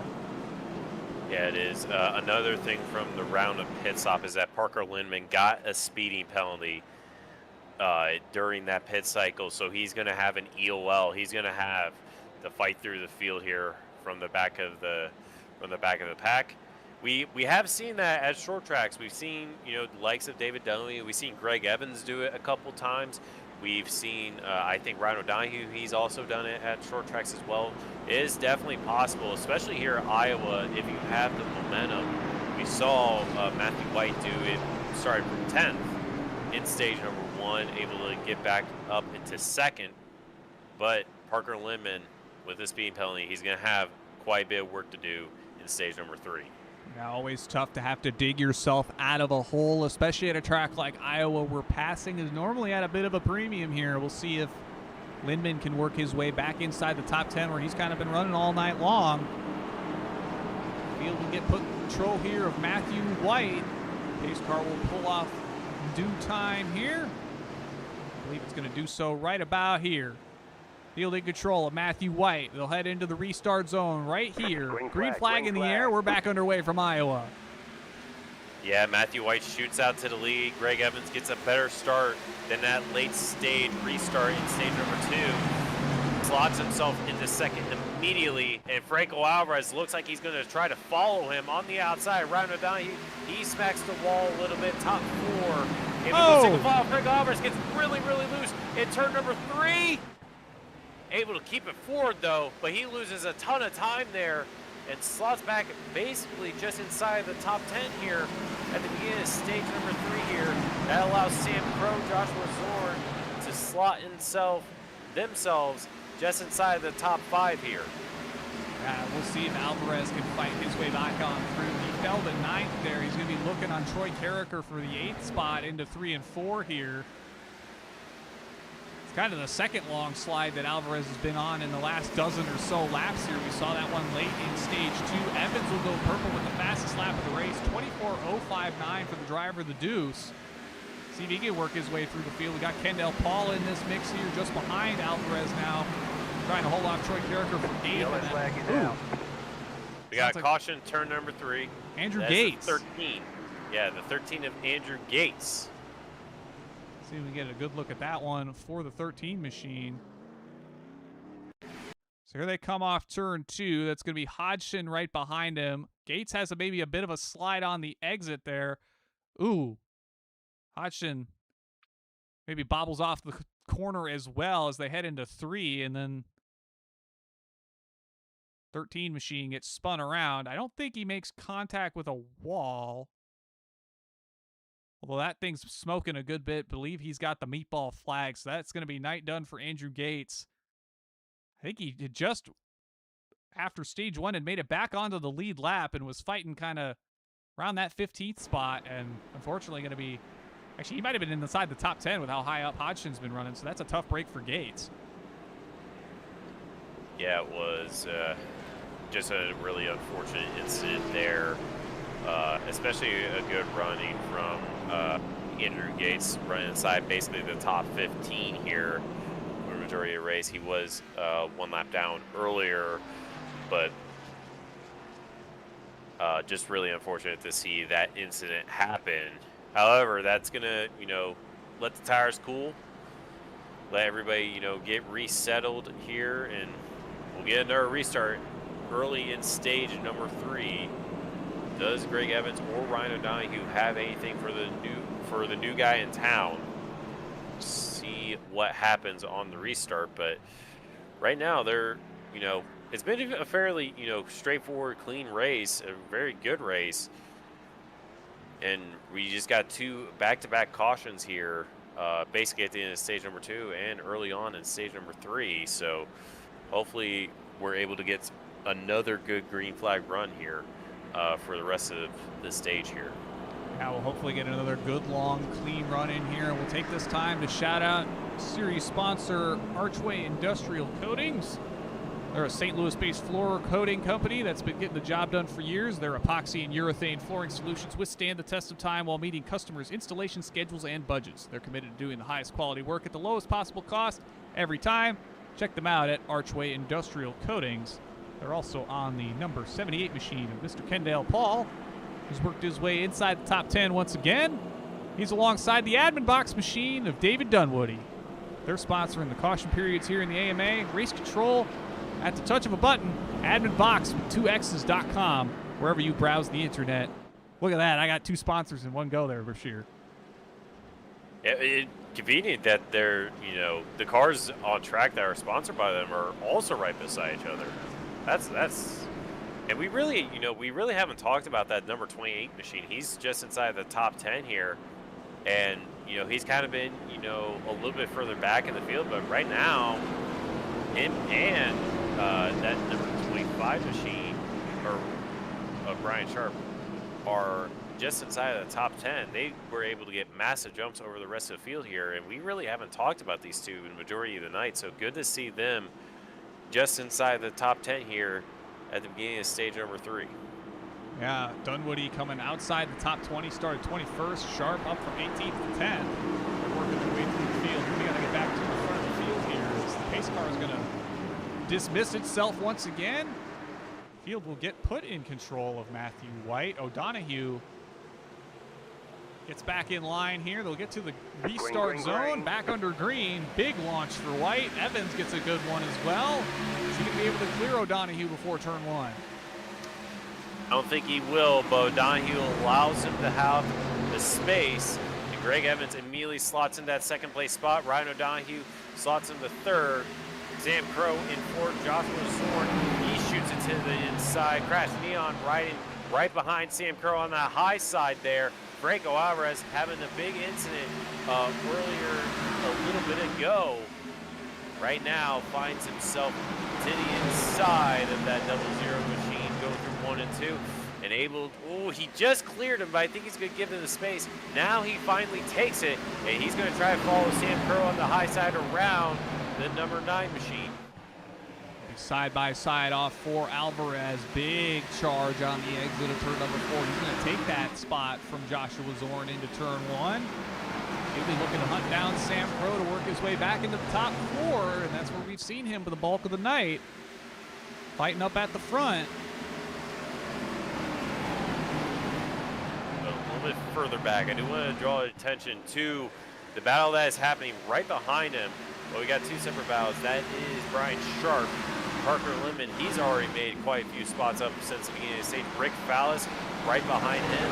He's trying to look up the inside of Brian Sharp on the outside. They got Kendall Paul right in front of them.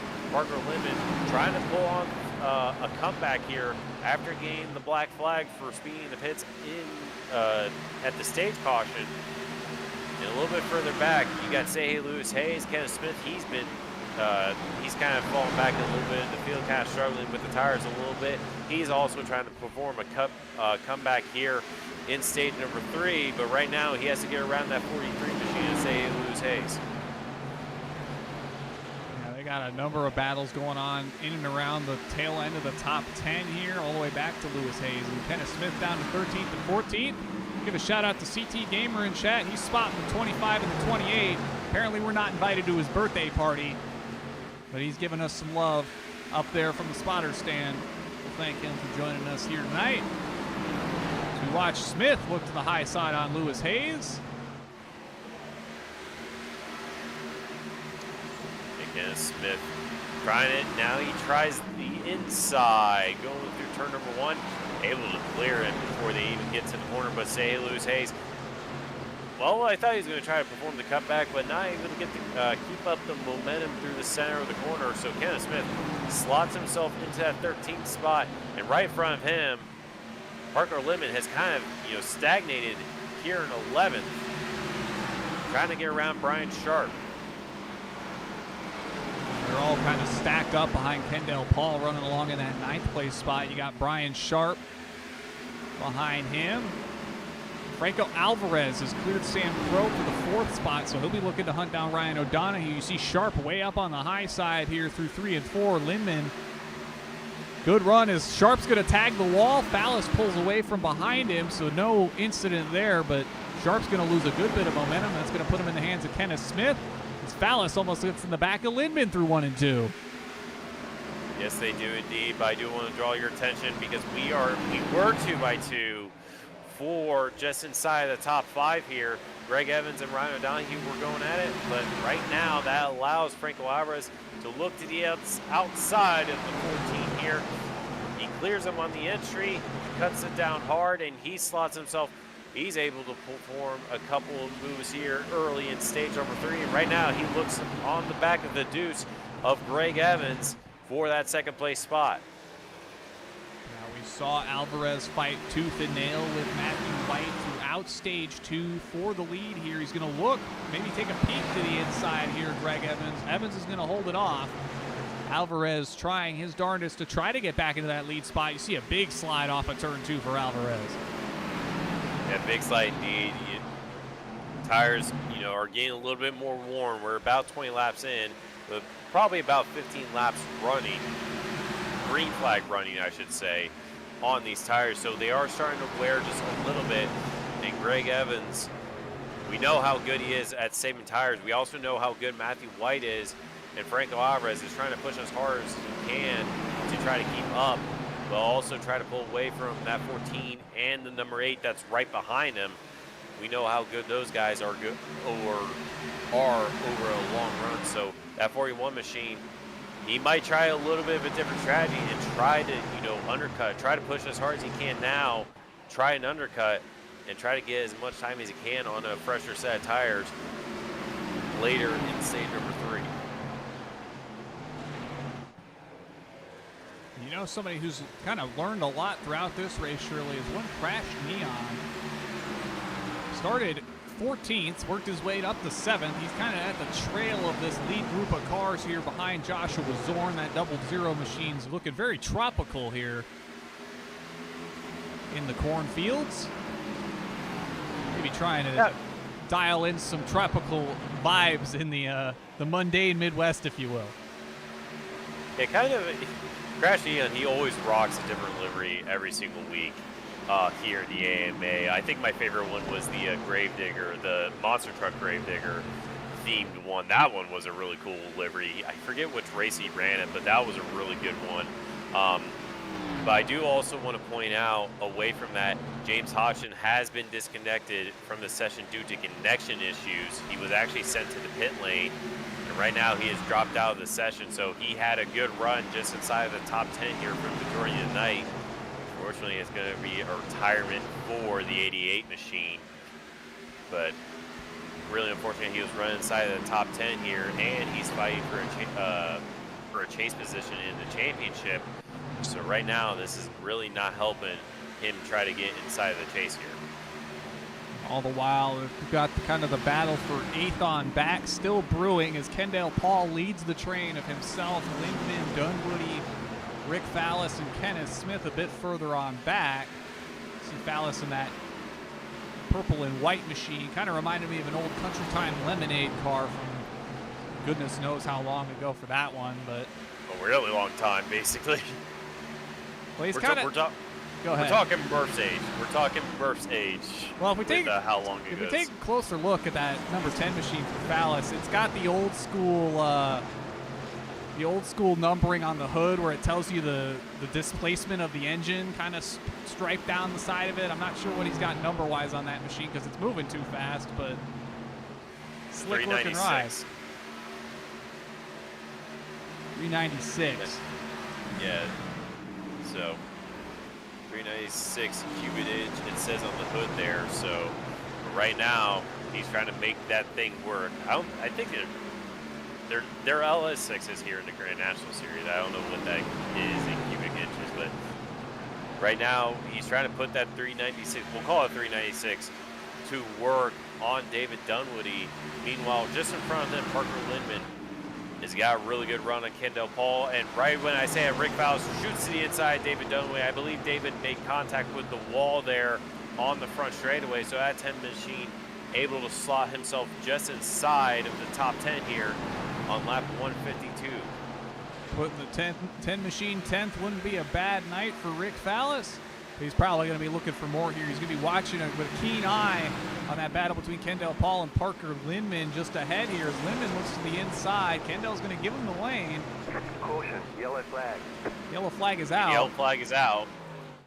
Looks like Michael Kirk. Yep. Let's see if we can get the tapes back on Mr. Kirk. So here he comes off turn 2. We're going to have to wait a good while until he gets off of turn 4, but he's on his own. believe that's going to be Ted Craven behind him down the backstretch here. So we're heading through 3 and 4 in the cookout machine for Mr. Kirk. Getting towards the corner exit now. Doesn't look like it's going away from him just yet. Maybe grabs the wall? No, he's going to get loose kind of right as the corner ends and straightens up here. He's going to go for a big, long slide down the front stretch here. He's fighting that thing, trying to keep it pointed the right way, but ultimately he's going to spin it down into the apron here and bring out another caution. Another caution, and we see the entire field come down pit lane for fresh Goodyear rubber. I think the only one that didn't is Rick Fallis, as he's still behind the pace car. We'll see if maybe he comes down this time, maybe just missed the pit lane, or maybe he's trying to take a gamble here and save an extra set of tires for later on if he's thinking we're going to get a late race yellow and need another set. Well, usually Rick Fallis, he usually likes to lead a lap in this stage here. So he usually likes to come down on the second lap a lot of the time just to try to get a lead lap, bonus here. But Matthew White, off of pit lane, Matthew White, Franco Alvarez, Ryan O'Donoghue, Joshua Zorn, Sam Crow, Crash Neon, Parker Lindman, Kendall Paul, where Greg Evans did not get a good pit stop there that time around. No, and he's going to lose a number of spots here as he's currently sitting in 11th.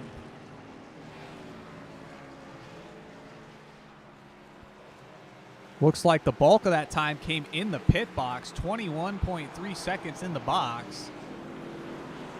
That is not what you want to see. That is a very rare mistake from Greg Evans. In the end, he's going to have his work cut out for him with just under 100 laps to go here in the race.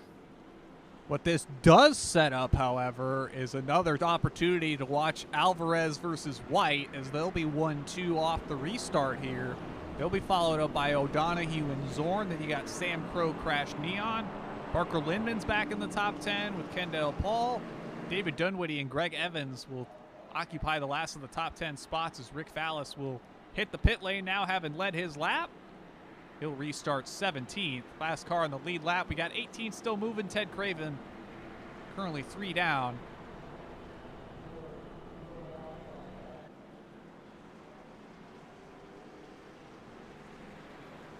I believe it's going to be Mike Rigney chiming in the chat. Greg slid through while deciding on whether to take tires or not. Well, they do have an extra set more than usual. They do have 4 sets. At the beginning of the race, they had 4 sets over the wall here. So the majority of the field, actually the entire field, I believe, has taken 3 of them. So everybody else still has a single set of tires left. So I think it'd be, if you're able to go green to the end here, you should be able to go green to the end here. I think it's pretty obvious that you got to take a set of tires in stage number 3. But right now, Greg Evans, he's going to have to perform another comeback here. Yeah, and the pace car will be off now as Matthew White will take control of the field. Another good restart from him. Alvarez trying his darndest to hold off O'Donoghue on the inside as they head into 1. Yeah, O'Donoghue and Alvarez, they had a little bit of contact earlier in the race through 1 and 2. This time they get by cleanly. O'Donoghue slots himself into 3rd. A little bit further back, Sam Crow looks up the inside of that number 9 machine. And Parker Lindman, he's performed a comeback already just outside the top 5 here. He's going to try to, well, he looked like he was going to split Sam Crow and Joshua Zorn in the middle there. So Joshua Zorn trying to make the outside work, but Sam Crow holding the bottom steady. And Parker Lindman really has nowhere to go. Meanwhile, all this is happening. Matthew White has kind of pulled away from the rest of the field over Franco Alvarez and Ryan O'Donoghue. And basically, it's the rest of the field here, basically 3 to 4 car lengths back from Matthew White. We got another caution. Looks like Brian Sharp is at least one of the cars involved here. Might be more. Let's get a look back at this one. So they're heading off turn 4. That's going to be Sharp on the high side in that black and yellow machine. Then you've got Fallis in the purple and yellow, and then I believe that's going to be the 72 machine of John Hutchins I think Hutchins maybe misjudges the entry of the corner. They tangle together, and that's going to be Sharp the worst off there. It looks like maybe Kenneth Smith gets a tag of it, as well as Rick Fallis. So that'll send Sharp down the order, and we're back under yellow here from Iowa. Yeah, it seems like Sharp got, he tagged the outside wall coming across the start-finish line, and John just wasn't able to see it in time, and that's where the contact happened. And well, John does make a tag with the wall, but kind of just rides it a little bit. Seems like Rick Fallis was able to get by cleanly as well. So your worst off in that incident is going to be Brian Sharp and Kenneth Smith, but it doesn't even seem like they even got that much damage here. Yeah, we'll try to get a better look at the machine for Sharp here. It looks like a bit of damage on the right-hand side, maybe a bit to the right front of the nose as well. See how that machine gets out of the pit lane here. Looks like Rick Fallis has also peeled down the pit lane. Not sure if he took tires there or not. Doesn't appear so. Just maybe topped up the tank. Try to run a bit longer here as he's already kind of deep in the field. Kenneth Smith still in the box himself. There he is in that Jimmy Johnson-inspired scheme in the pit lane here. We'll see if he gets rolling here before too long. Might have some more significant damage here as Sharp's going to pull away and Kenneth's still in his box. He's going to get away now. Yeah, both are still just trying to stay on the lead lap here. They don't want to go lap down both of them because, well, they're going to have to fight for a lucky dog with Ted Craven. So, and you really can't repair that much damage under caution here at Iowa just because of how short the lap is. You know, sometimes when you go to tracks, you can get, minutes of damage repaired under caution. Last time out in Indianapolis, caution laps are, 2 minutes. And here they're only about 30 to 40 seconds at most. So you're not able to get that much damage repaired. So that's really going to hurt Brian Sharp, Kenneth Smith, and even Rick Fallis in terms of getting damage repaired. Even although it seems like Rick Fallis got the best of it, it doesn't appear to have much damage on that number 10 machine. So that will bring us under yellow for, I believe, the third or fourth time here this evening. Admin Box sponsoring the caution periods. Race control at your fingertips at the touch of a button. Adminbox with 2x's.com. Check them out for your race control product needs. Very easy to be able to throw a caution or get some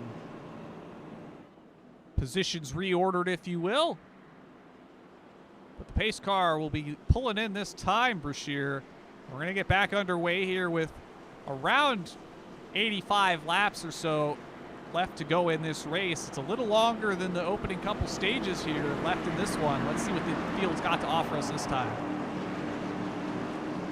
Well, Matthew White going to lead them off. Franco Alvarez going to line up on the outside. He didn't get the greatest jump on the last restart. We'll see if he's able to get a better one here. And he kind of does, but Ryan O'Donoghue also didn't get the greatest start there. He's going to look up the inside, but Franco Alvarez sends it really deep on the outside there, but so does Sam Crow on the outside. Joshua Zorn, and he's got Parker Lindman pushing him down the back straightaway, but Joshua Zorn slots himself into that fourth place spot, but Sam Crow still trying to make the outside work on Crash Neon in that 00 machine, and he's able to clear. Well, he was able to clear him, but he tags the wall, and Crash Neon slots himself into fifth. And now Troy Carricker sends it on the inside, and look who's back in the picture. That's Greg Evans on the inside of that number 7 machine of Parker Lindman. Big slide for Crows. I think he was trying to stay out of the back of Crash Neon off turn 2 there. He's going to shoot to the inside here. Evans looks to the inside on Carricker off 4. Crow on Neon.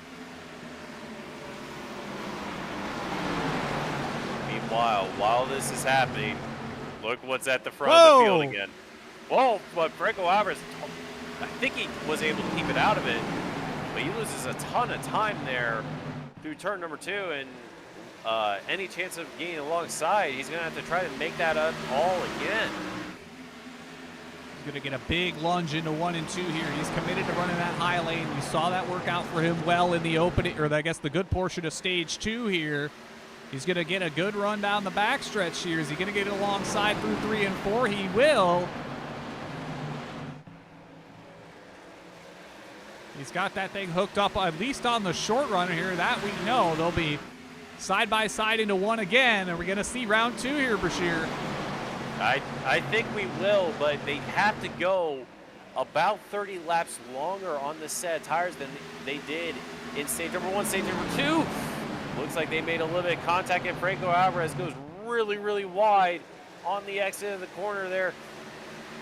Does he try the inside? Matthew White looks like he threw a little bit of a block there coming down the front straightaway, but allows Franco Alvarez to have the room. They're going to go side by side through 1 and 2, but Matthew White able to clear off the exit of the corner. Ryan O'Donoghue in third is just kind of watching this all unravel again right in front of him. Does Franco Alvarez have enough momentum to try to get back up to that number 29 machine, or is his tires already worn off early on? Only time will tell, that is for certain, but one car I'm seeing hang a lot closer than the last time we saw this battle play out is Ryan O'Donoghue. He's staying within about a half second of the lead here as we work here. And guess what? Greg Evans back inside the top 5. He made quick work of the back half of the top 10 here. He's looking on Joshua Zorn to get back up into the top 4 where we've seen him the bulk of the night. I mean, yeah, we've seen Joshua Zorn, he started on pole position, currently in 4th, but it seems like he's been struggling for race pace. Seems like he's got it all back here now in stage number 3. But right now, the top 5, it seems like that gap has completely closed here. Joshua Zorn in that 4th place spot has caught back up to the number 14 machine, and right in front of him, the 41, still trying to get around Matthew White. But he's trying to look every which way, but Matthew White just able to get better runs off the corners, is able to prevail. Looks like Franco Alvarez, he has a look down the front straightaway at turn 1, but just kind of backs out of it every single time. Does he have the run coming off turn number 2? Maybe, maybe so. It's a bit of a contact with the wall entering 3. That's going to let O'Donoghue get a good bound of momentum through 3 and 4 here. Alvarez to the high side. Doesn't get quite the exit I think he was looking for there, but he's going to get a good run into turn 1 here.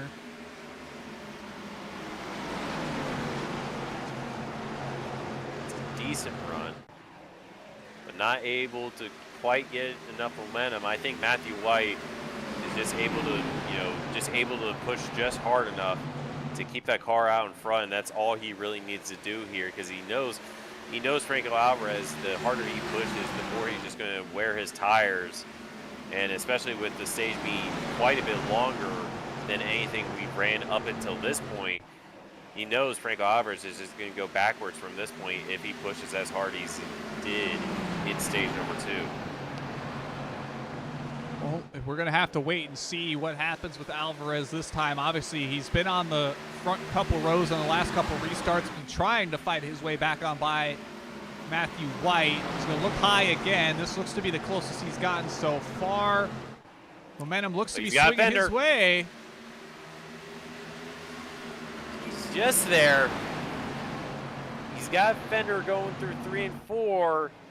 But Matthew White able to clear. He's got the momentum on the high side. He might look up the inside, but Matthew White kind of defends. He doesn't completely defend the bottom, just kind of holds the middle going down the front straightaway. And Franco Alvarez now has the outside. He's now got a Fender on that 29 machine there. Yeah, he didn't fall for that dummy quite as much as I think White would have wanted. They'll be side by side into 3 and 4 again. Alvarez hanging tough. I don't think White's going to clear. He will just barely. Here comes Alvarez looking to the inside. Yeah, he's going to send it deep, send it really deep through 1. But they barely, I don't think they made contact in the middle of the corner, but Matthew White able to hold that position there, just keep up the momentum. And right now, Ryan O'Donoghue is now on the back of Franco Alvarez for that second place spot. Does that 14 have anything for Matthew White out in the lead? And Franco Alvarez is in the wall. Tap from Alvarez in the wall. It's going to let O'Donoghue at least take a look to the inside, see if he can make a run of things as they head through turns 1 and 2. Alvarez holds on to the outside. And meanwhile, look who's back.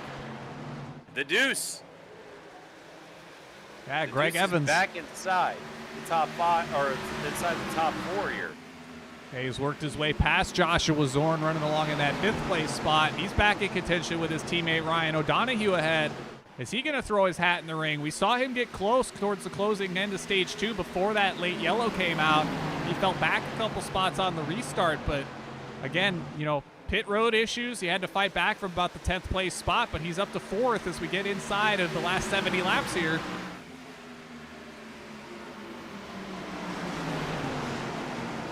Yes, he will indeed. You can see how much he's wrapping that bottom white line compared to the likes of Franco Alvarez and Ryan O'Donoghue. And that's just going to help him a little bit more on the long run. Now he looks up to his inside of his teammate off the bottom of turn number 3 and 4, but he's going to have to slot back inside of, or just behind Ryan O'Donoghue. You can just see, you know, he's just wrapping that bottom much more than the 2 cars in front of him, and that's the reason he's been able to, you know, keep up the momentum despite starting basically at the back at the beginning of stage number 3. He's definitely been one exercising a lot of patience throughout this race. You know, we saw him kind of commit to a bit more conservative on the opening portion of the race. And, ooh, looks like Kenneth Smith's gone around for a ride in 3 and 4. Yes, he is. Caution is out. I think he's joined by Michael Kirk as well. We'll see what happened here to these 2 automobiles. So Smith hits the apron off of 1 and 2. So he gets a bit unsettled on the exit of 2. He's got Kirk right behind him as they head down the back straightaway towards 3 and 4. Kirk's going to look to the inside. Here comes... Yeah, and I think they just went for the same piece of real estate at the same time, and that's going to send them both along for extended slides through 3 and 4. Kirk grabs the inside wall fairly heavily, and I'm not sure how much contact Smith makes with the outside wall, but they're likely going to have some additional repairs needed to be made to those Grand National Series machines. Yes, they will indeed. As the caution comes out, well, we got a couple of takers down pit road, and one of them is Matthew White. Everybody else pretty much stays out. The next car to take a tire or come down pit lane is Kendall Paul, Rick Fallis, Brian Sharp, Kenneth Smith. I believe Kenneth is coming down to get some damage repaired. We basically have 2 front runners, Kendall Paul and Matthew White, opting to take their final set of tires here. And that'll be interesting to see. We're seeing a distance about a bit longer than the opening stages were here as it stands. We're working 65 to go here from the Iowa Speedway. Opening stages were 60 apiece, so it wouldn't be completely outlandish to watch these cars go the distance from here. Seems like at least the cars that have stayed out are maybe favoring track position and coming down later for that set of tires. We'll just have to see how that pans out here. Maybe we get another yellow with 30 to go or 20 to go, and that plays out for those cars. As we saw, you know, Greg Evans was able to make some good hay through the bulk of the top 10 fairly quickly here. So if he has a tire advantage, I can imagine that could be all the easier to do. Yeah, it is, and the only thing is they got to maintain pace. You know, they can't drop too far back to where, you know, if it goes green as long as it does, you know, they don't just absolutely wear off the tires to the point where, you know, Matthew White is threatening to even lap them at that point, because the tire advantage on a short track is, you know, that great. You can, if you're on a much fresher set of tires, you can lap somebody if it goes green very, very long. And, you know, on 60 laps, if he's able to get through the field and he's able to get through the field quickly and set sail off in the distance, if it goes green that long, many of these drivers will struggle to stay on the lead lap just based on staying out there. That's going to be the gamble that drivers are making here early, or fairly early, as we reach kind of the halfway mark here of stage number 3. First cautions tonight provided to you by Admin Box. Race control at the touch of a button. Check them out, adminbox2x's.com. We'll do a quick ad read for the Outland Custom Arms, where their mission is to provide hunters and outdoor sportsmen with precision-crafted firearms rooted in Oregon's rugged legacy. Every build is hand-tuned for performance, reliability, and the uncompromising pursuit of the perfect shot. Check them out at Outland Custom Arms. They sponsor the AMA Grand National Series here, which is about to get back underway here from the Iowa Speedway. Franco Alvarez will get an opportunity to take a restart here from the point. Let's see what the 41 machine can do. We'll see what the 41 can do. Pace car is off. Ryan O'Donohue is going to line up to his outside. Greg Evans right behind him, and he gets a pretty good jump. You saw a little bit of wheel spin from Ryan O'Donohue on that restart. Franco Alvarez gets a really good jump, but Greg Evans immediately slots into that second place spot. Ryan O'Donohue has his teammate of Sam Crow to his inside, looking to the inside on the bottom of 3, but he's able to clear on the entry. And right now, Sam Crow, Joshua Zorn are going to go side by side, and look who's already joined the picture as Greg Evans and Franco Alvarez go side by side for the lead, and Greg Evans not able to quite clear him.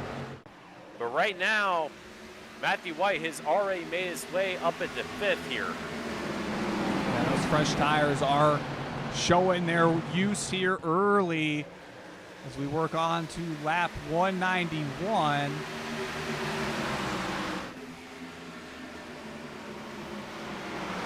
Here comes White to the inside. He's going to clear O'Donohue. That'll put him up to the 3rd spot after restarting towards the tail end of the top 10 here.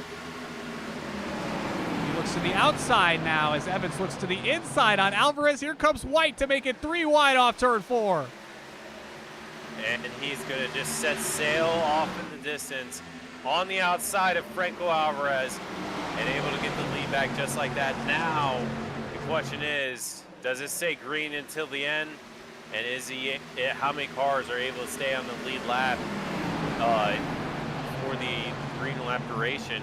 The air driver that's took 4 tires was Kendall Paul, and he's making his way back up through the field just inside of the top 10 now. Now he's looking up the inside of Parker Lindman for, I believe that's the 7th place spot.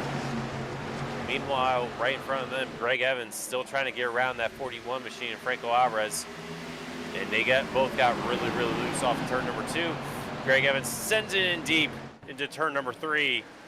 But again, Franco Alvarez able to just keep up the momentum and clear him on the high side.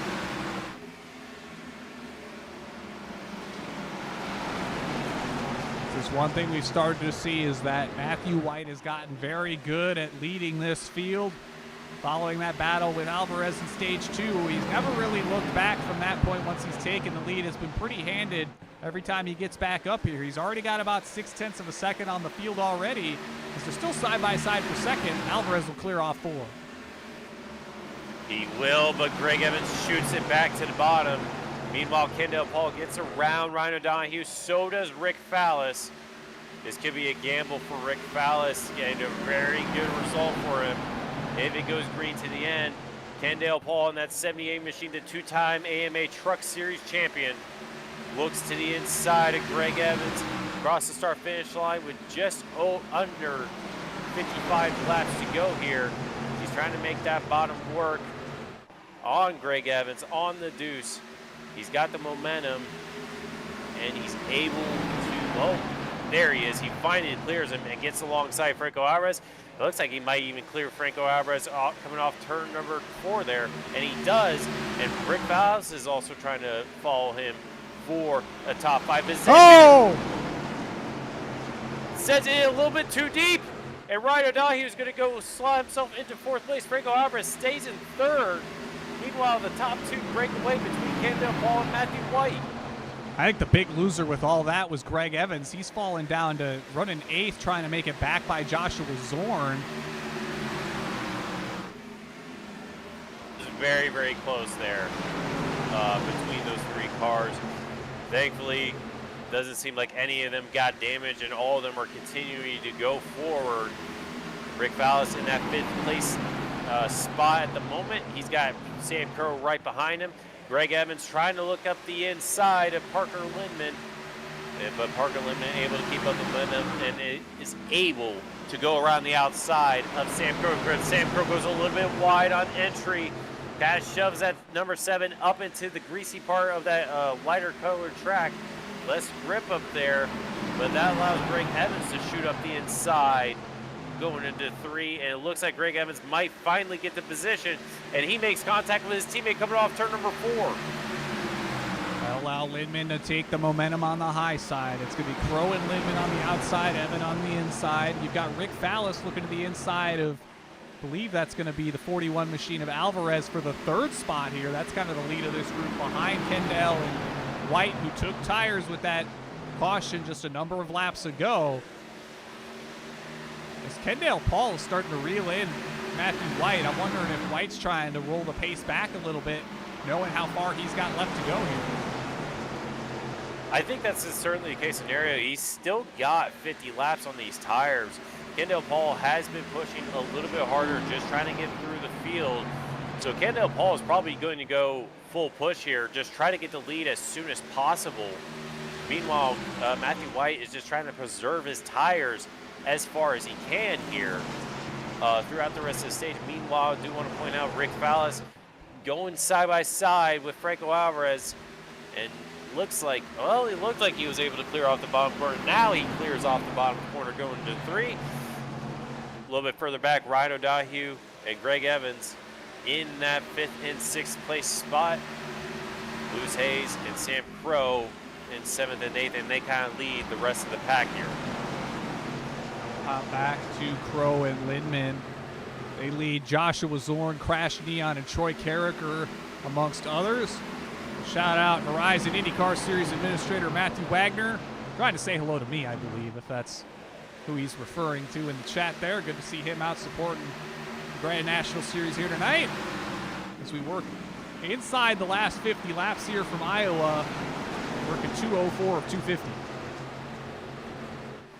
Yeah, and you Crash Neon got a really good run on Joshua Zorn, but had to drop back just a little bit.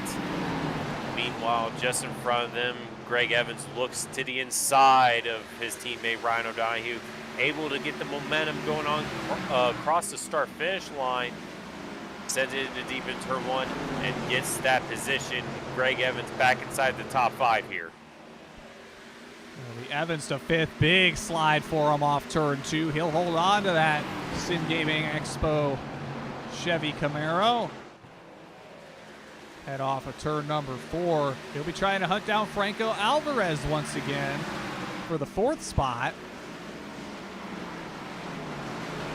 And then it's kind of the 3 cars on fresher tires ahead of them with Fallis, Paul, and White that lead the field.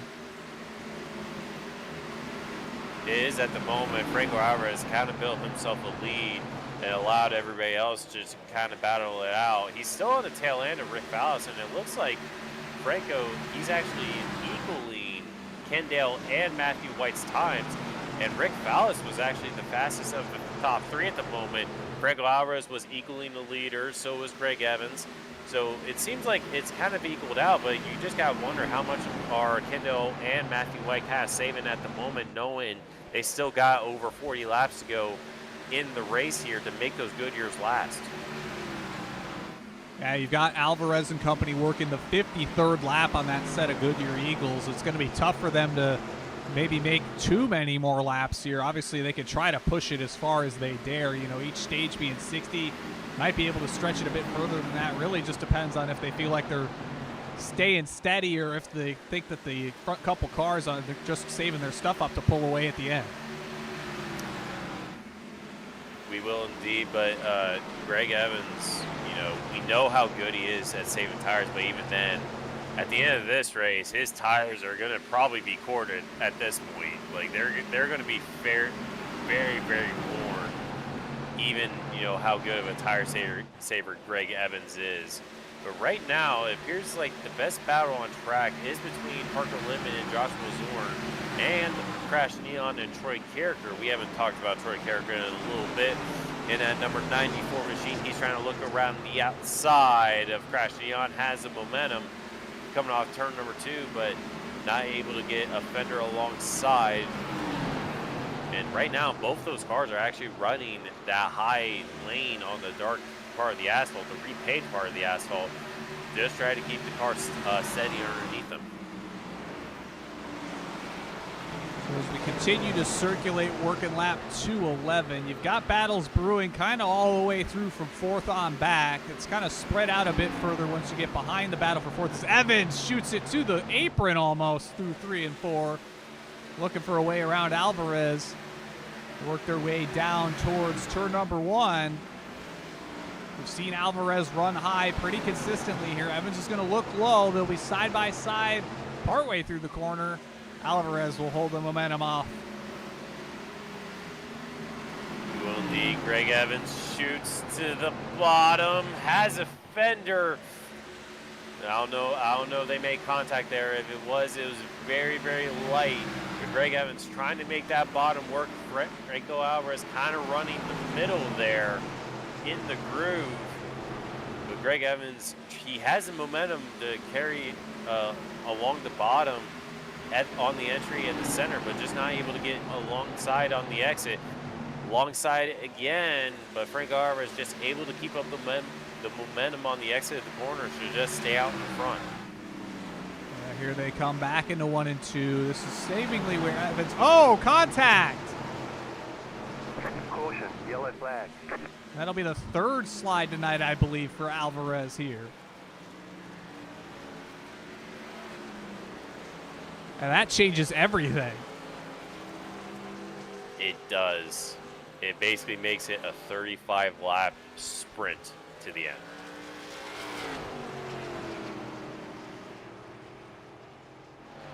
And I believe that will mean the front 3 cars don't have a tire set left to them. Yeah, I believe they've taken their last set. They gambled on the race going to the green to the end. And right now, Greg Evans, Ryan O'Donohue, say hey Lewis Hayes.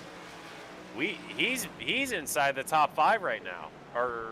And he came down the last time, I believe. Okay, yes, he did. He did come down the last time around, so he's out of tires. He's gonna have to stay out. Right now, basically everybody else on back has a fresh set of tires that they're gonna put on. Franco Alvarez is choosing to stay out here.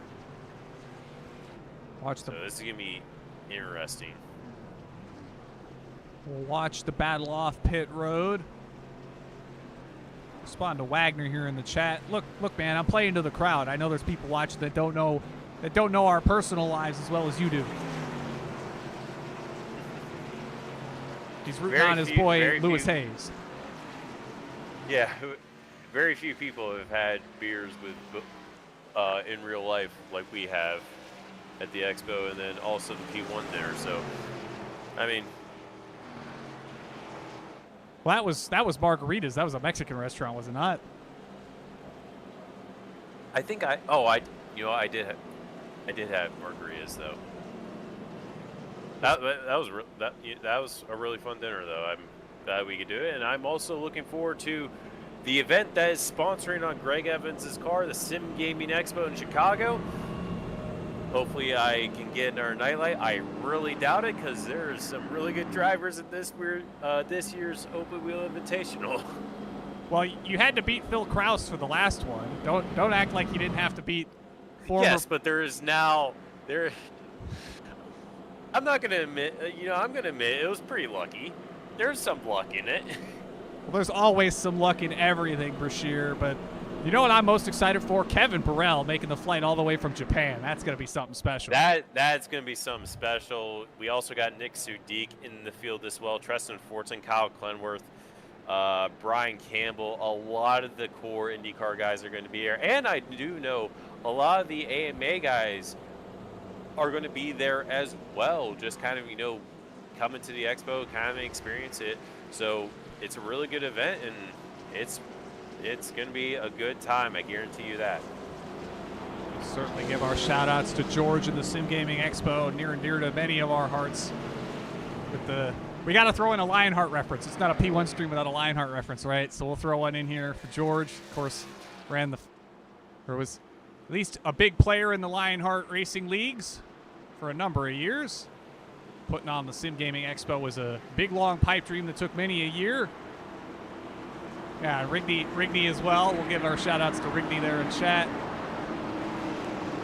But we're going back under green for some stock car action. Let's get back to some Iowa cornfield tornadoes here as the field will get back under green. It'll be Matthew White, Kendall Paul, Rick Fallis, and Lewis Hayes.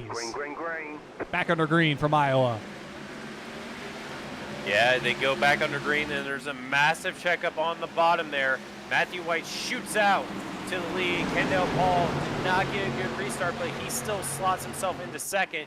Greg Evans looks to the outside of Rick Fallis there, and it looks like that is going to be Parker Lindman is going to try to also follow him on the outside. Greg Evans makes the outside work on his teammate Lewis Hayes. Parker Lindman's going to try to follow him through, as well as Ryan O'Donoghue, all rocking the outside of the line. So is Sam Crow. Franco Alvarez on a Ward set of tires also on the outside. Everybody trying to get around him on the bottom side. And Parker Lindman, Kendall Paul make a little bit of contact going into three. Greg Evans slots himself into second. Ryan O'Donoghue's trying to follow him into third. And O'Donoghue to the inside. Kendall's going to lose 2 spots there going into 1 and 2. O'Donoghue, fastest lap of the race, 24.006. Evans is on the back of White. He's going to look for it here. Looks like Rick Fallis maybe found some trouble. He was sitting on the inside lane of the track heading down the back straightaway. As Evans will take the lead in commanding fashion on those fresh tires. He will, but Matthew White is not done. Looks up the inside, but unfortunately does not have enough Goodyear rubber left in him to try to get alongside. Ryan O'Donoghue now performing the cutback on him, going on to the back straightaway, able to get the position. Parker Lindman trying to follow, and Lindman able to keep up the momentum. Is going to get him going into 1, and right now fairly single file at the moment. We got a little bit side-by-side action a little bit further back. A lot of drivers struggling with the older set of tires, and they're just dropping like flies here. Troy Carricker had a look on the inside. Sam Crow, Matthew White is around. Yellow flag is out. I think he saved it, heading down into the infield. Have to see how that happened. Maybe there was something that led up to potential contact midway through the corner there. Let's grab the machine of White here. Here they come off turn number 2. You see Sam Crow have a bit of a bobble off there. Here comes Carricker to the inside. That orange machine for him. And then we move up to Crow, who's going to... I think he was maybe expecting to be clear up behind White and just grabs the right rear of the bumper off of White's machine. Props to White for holding onto it, gets it straightened out, sends it little bit through the grass, but they've got kind of that paved runoff area before the pit wall there. He'll be well down the order here after putting up some dominant performances midway through this race, Caleb. Yes, we will indeed. Meanwhile, I do also want to point out Franco Alvarez still has a set. I mean, it wasn't the longest green flag run, and it won't be the biggest advantage, but he still has a set of Goodyear rubber with about 25 laps to go in the stage. I believe he's going to take that now. He is. So he'll be one to look out for, restarting deep in this field.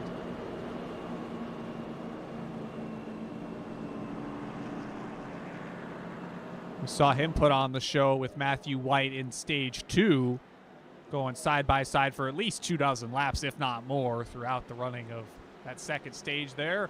Take this time to shout out Admin Box once again for sponsoring the caution breaks here. Race control at the touch of a button. Admin Box with 2x's.com, wherever you browse the internet.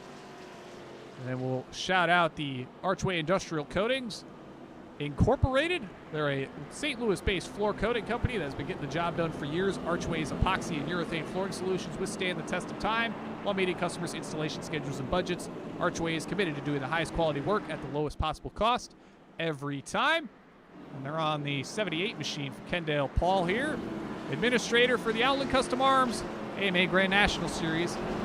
Where at Outland Custom Arms, their mission is to provide hunters and outdoor sportsmen with precision-crafted firearms rooted in Oregon's rugged legacy. Every build is hand-tuned for performance, reliability, and the uncompromising pursuit of the perfect shot.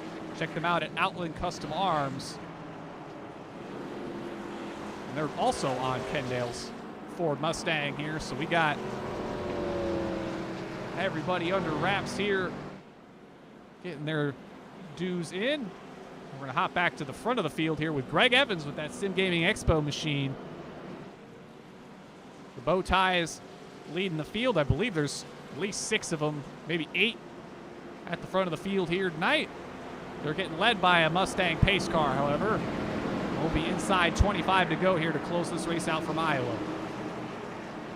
Yeah, it is. You got the teammates of Greg Evans, Ryan O'Donoghue, and Sam Crow all inside the top 2 rows. The only exception is Parker Lindman on the inside, but he gets a lineup right behind the leader here. So Parker Lindman, we know Ryan O'Donoghue, he's good on a short run. We know Sam Crow is good on a long run. And Greg Evans, we know he doesn't have to tire save at this point. He can go all out, but Parker Lindman could give Greg Evans a run for his money with just under 25 laps to go here in the race. Gonna get a restart here. Restart zone is here. Evans goes. O'Donoghue doesn't get the best restart in the world, but Lindman looks to have a good shot here heading into 1 and 2. He does. They make a little bit of contact through 1 and 2. Lindman looks up the inside, coming off turn number 2 of Ryan O'Donoghue. A little bit further back, Sam Crow touches the wall. He's got Troy Carricker to his inside. Joshua Zorn, I believe that is David Dunway. It is David Dunway. He's on an incredible run here. He has had some wins earlier on in past couple of seasons. Looks up the inside of Joshua Zorn in a number 9 machine. Able to get that position done, but Troy Carricker and Sam Crow are still not done. They make a little, I believe there was a little bit of contact on the back straightaway there. That number 94 looking up the inside of the 8. Meanwhile, Ryan O'Donoghue is all over back of his teammate Greg Evans. Here comes Dunwoody to the inside of Carricker into 1 and 2. He's going to take another look at it. Looks like he'll get that move made just barely to slot in behind Sam Crow. Thought maybe he was going to take a look in 3 and 4 on Crow, but Crow blocks that one off, so that'll be Dunwoody up to the 5th spot. Here comes Carricker back to the inside, though. Not quite. Not quite, but he's going to look again, try to make a move, but David Dunwoody shuts the door on him. And meanwhile, the field is kind of spreading now at the moment. A little bit further back, Franco Alvarez gets around John Hutchins. Now he's going to try to look up the inside. Oh, nope. Matthew White closes the door on him. But right now, fairly single file, basically from Greg Evans all the way back to Crash Neon. Now Franco Alvarez looks up the inside of Matthew White and is finally able, on the entry, able to get that position. And right now, he can try to claw his way back through the field, but he's only got a handful of laps to do it, and he's already a little bit further back from the rest of the pack here. Yeah, he's going to have a lot of time to have to gain up inside of 20. And Greg Evans hit the wall. Ryan O'Donoghue up the inside. Ryan O'Donoghue takes the lead with under 20 to go. Evans isn't going to go completely unanswered here, though. He's going to look to the high side into 3 and 4. He's got the car at the quarter of O'Donoghue. O'Donoghue up the inside, able to clear before they get into turn number 1. Now does Parker Lindman have anything for the deuce? O'Donoghue taking the lead at the closing stages here. Not sure if he's actually led all night so far, but he's taking the lead at closing time, trying to close this one out here from the cornfields in Iowa. He's got Evans behind him. Lindman's still in the hunt. Sam Crow, shout out to Sam Crow. He's been running inside the top 5 all night long. He's still got a shot at it. Ryan O'Donoghue, he's came so close so many times in both the Grand National Series and the Truck Series. He has one win this season. As we said back at Atlanta, an absolute barn burner of a finish. Able to pull that win off.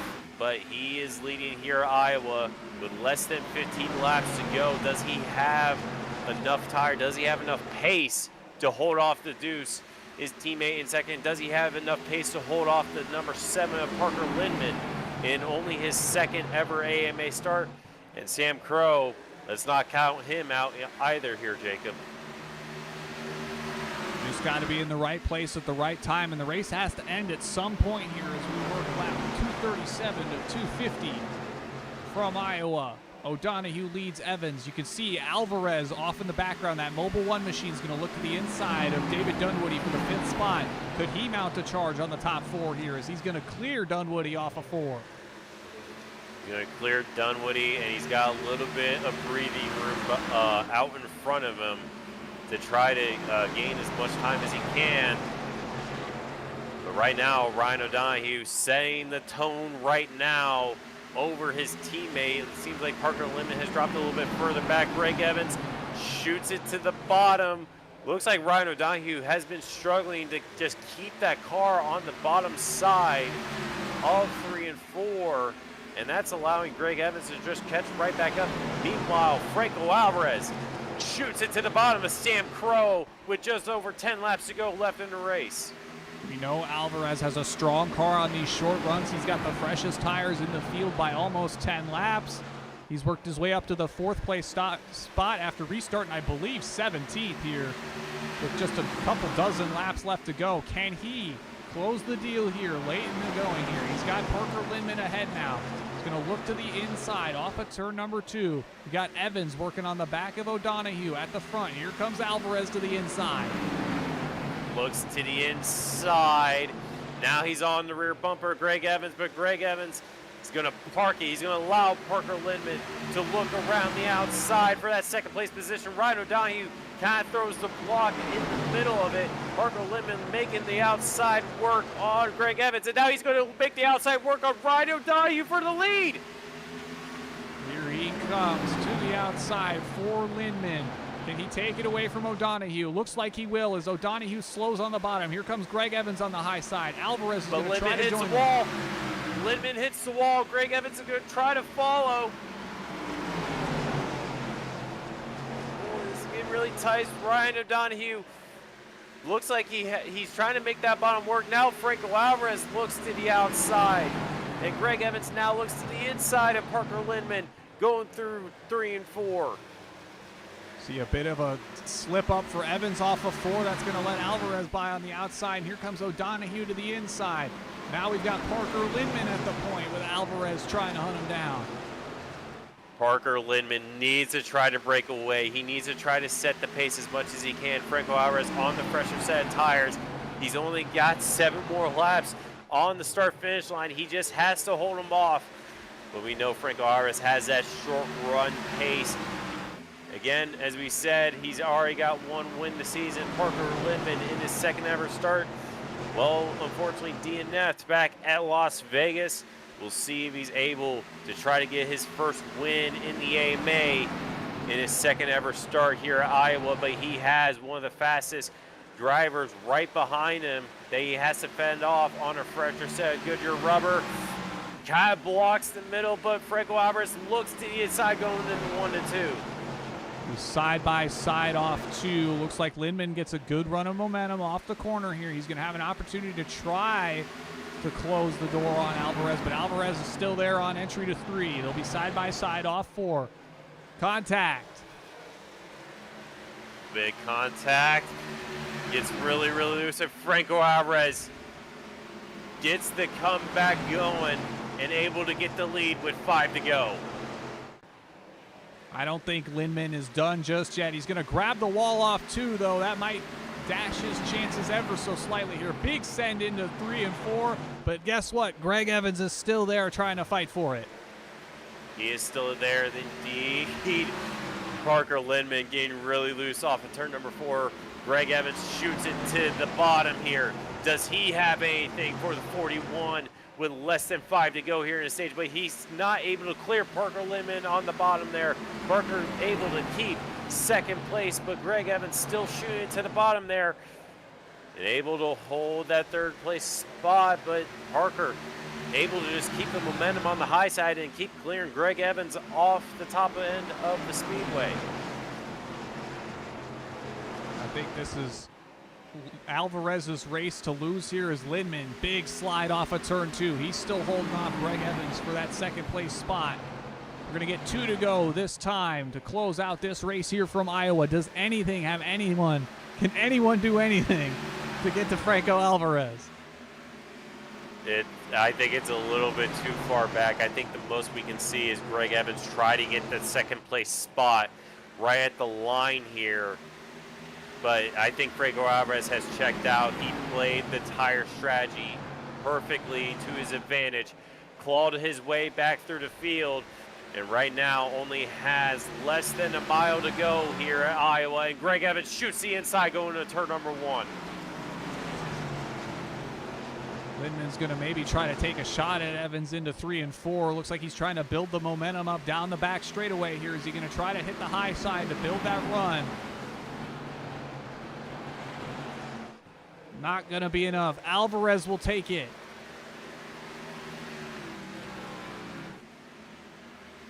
Alvarez takes the win. Greg Evans in second. The Deuce takes second place.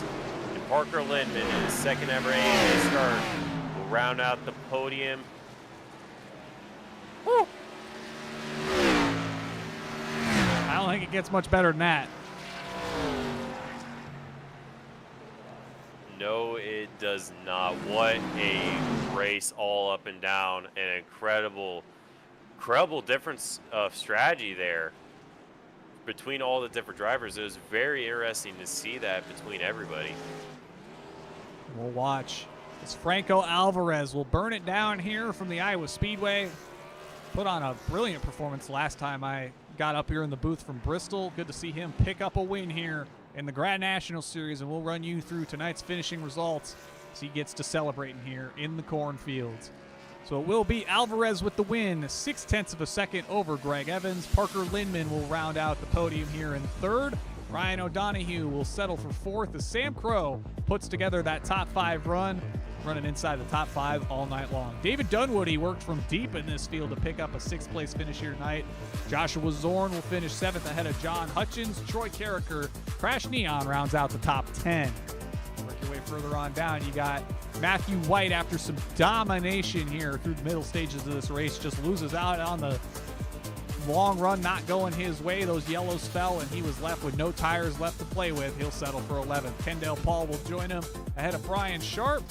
Rick Fallis will finish 14th ahead of Michael Kirk. Ted Craven made it back to the lead lap ahead of Say Hey Lewis Hayes. Kenneth Smith will be the first car 1 lap down. James Hodgson, we saw have the disconnect issue midway through this race. Andrew Gates out due to incident here tonight, alongside the likes of Vance Fisher, Mark Paget, and Christopher Logan, I believe, did not take the start here from Iowa. But what a race here we had, Caleb, and we're going to get to talk to some of these drivers here about their races here from the cornfields.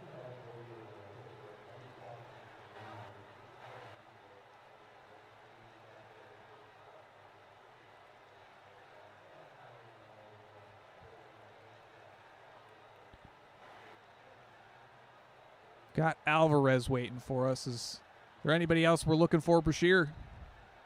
I see Greg Evans. I might have to go find Parker Lindman to see. I might have to go find him real quick. Do let us know. We'll hunt down his automobile on the speedway while we're hunting him down in the booth. Way back here, because I'm sure these drivers have got a lot to say here. So we'll fly back well a ways here with that number 7 machine for Parker Lindman. Started on the front row, had to work his way back through the field at some point due to a pit road speeding penalty to get back up to the 3rd place spot to round this race out. So a good run for Parker Lindman. If we can hunt him on down here, I'd love to see what he has to say following the action here. Well, we do have Greg Evans. We could possibly, while we wait, get 2nd place here if we want to. Yeah, let's get Greg on up here. If we can yank him on in. Let's see here. Greg, Jacob Collins, Caleb Brashear, P1 Broadcasting. You got us? Yes, sir. Well, the tire strategy gamble looked like it was going to work out in your favor until another yellow gave Franco Alvarez a shot to strap on his new boots and try the charge through the field. You ultimately have to settle for a second place finish here tonight, but it was a hard fought one. You had a struggle of a pit stop partway through this race at some point, had to fight your way back up towards the front of the field. Talk us through your race here tonight from Iowa. Very eventful, like you said. We had a fast car. Just track position was everything, and it was it was so hard to pass. I felt like we were better on the bottom, but like I said, it was people just aero block in. It just made it real hard to pass tonight. So yeah, we lost track position there for a while. We was coming down pit road, and I changed my mind on tires, and then I changed my mind again on tires, and then I slipped to my pits. So it kind of got us back, but it was altogether a good night. Got to apologize to Alvarez. I kind of dove it in there, and I was hoping that I could get underneath him and get back to the gas, and I thought that I was far enough below him that I could just kind of pull up the side of him, and I got into his left rear and turned him there. So got to apologize for that. Wasn't intentional, but yeah, altogether a pretty good night there. Yeah, it certainly looked like a fairly clean race for you up near the front of the field. The bulk of the night, obviously, the Chargers through the field following the pit road issues aside. Obviously, passing cars is a fun thing to do in its own right, but the less you have to do it, the better, right? So, talk us through the pit strategy gamble here. Obviously, it was kind of a gamble of, will the long run come late in the going here, and how early is too early to take that final set. Ultimately, you kind of settled for cutting what became the final run and half here with the last 30 or so laps to put that fresh set on. Was there maybe a thought in the back of your head there was going to be another yellow with another 10 laps after that, put you inside 25 to go to make it that full-on sprint to the end where you could really just worry about putting the hammer down and getting to the front here?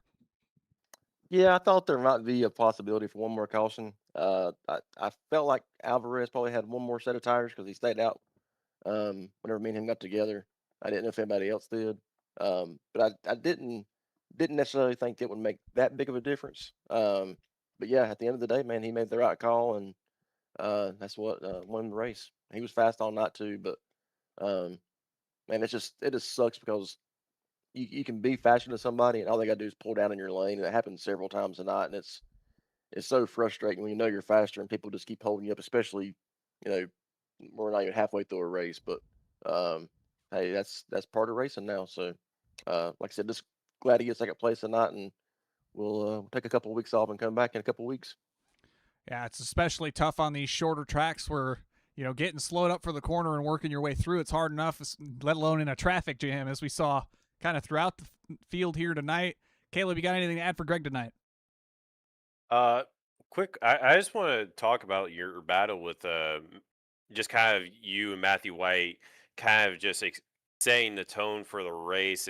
Initially in stage number one, you were setting the tone early on, and then it seemed like Matthew White was kind of setting the tone, but you two were basically duking it out, basically equaling each other's lap times for a majority of the race until the strategy played up. I guess talk to us about your battle with Matthew there.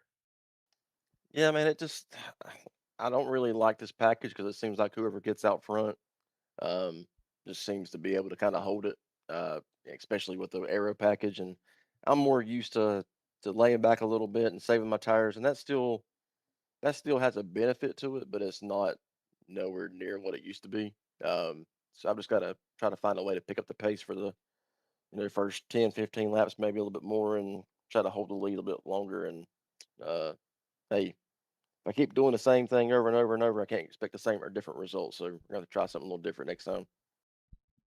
Yeah, certainly no harm in trying something, but sticking to what works tends to get you a solid result most of the time. I mean, you get too far out in no man's land, you wind up in the wall once or twice, so it's certainly rougher to be there. But you pick up a solid P2 here tonight, Greg. You know the drill. Friends, family, sponsors. Anybody like to shout out? Floor is yours.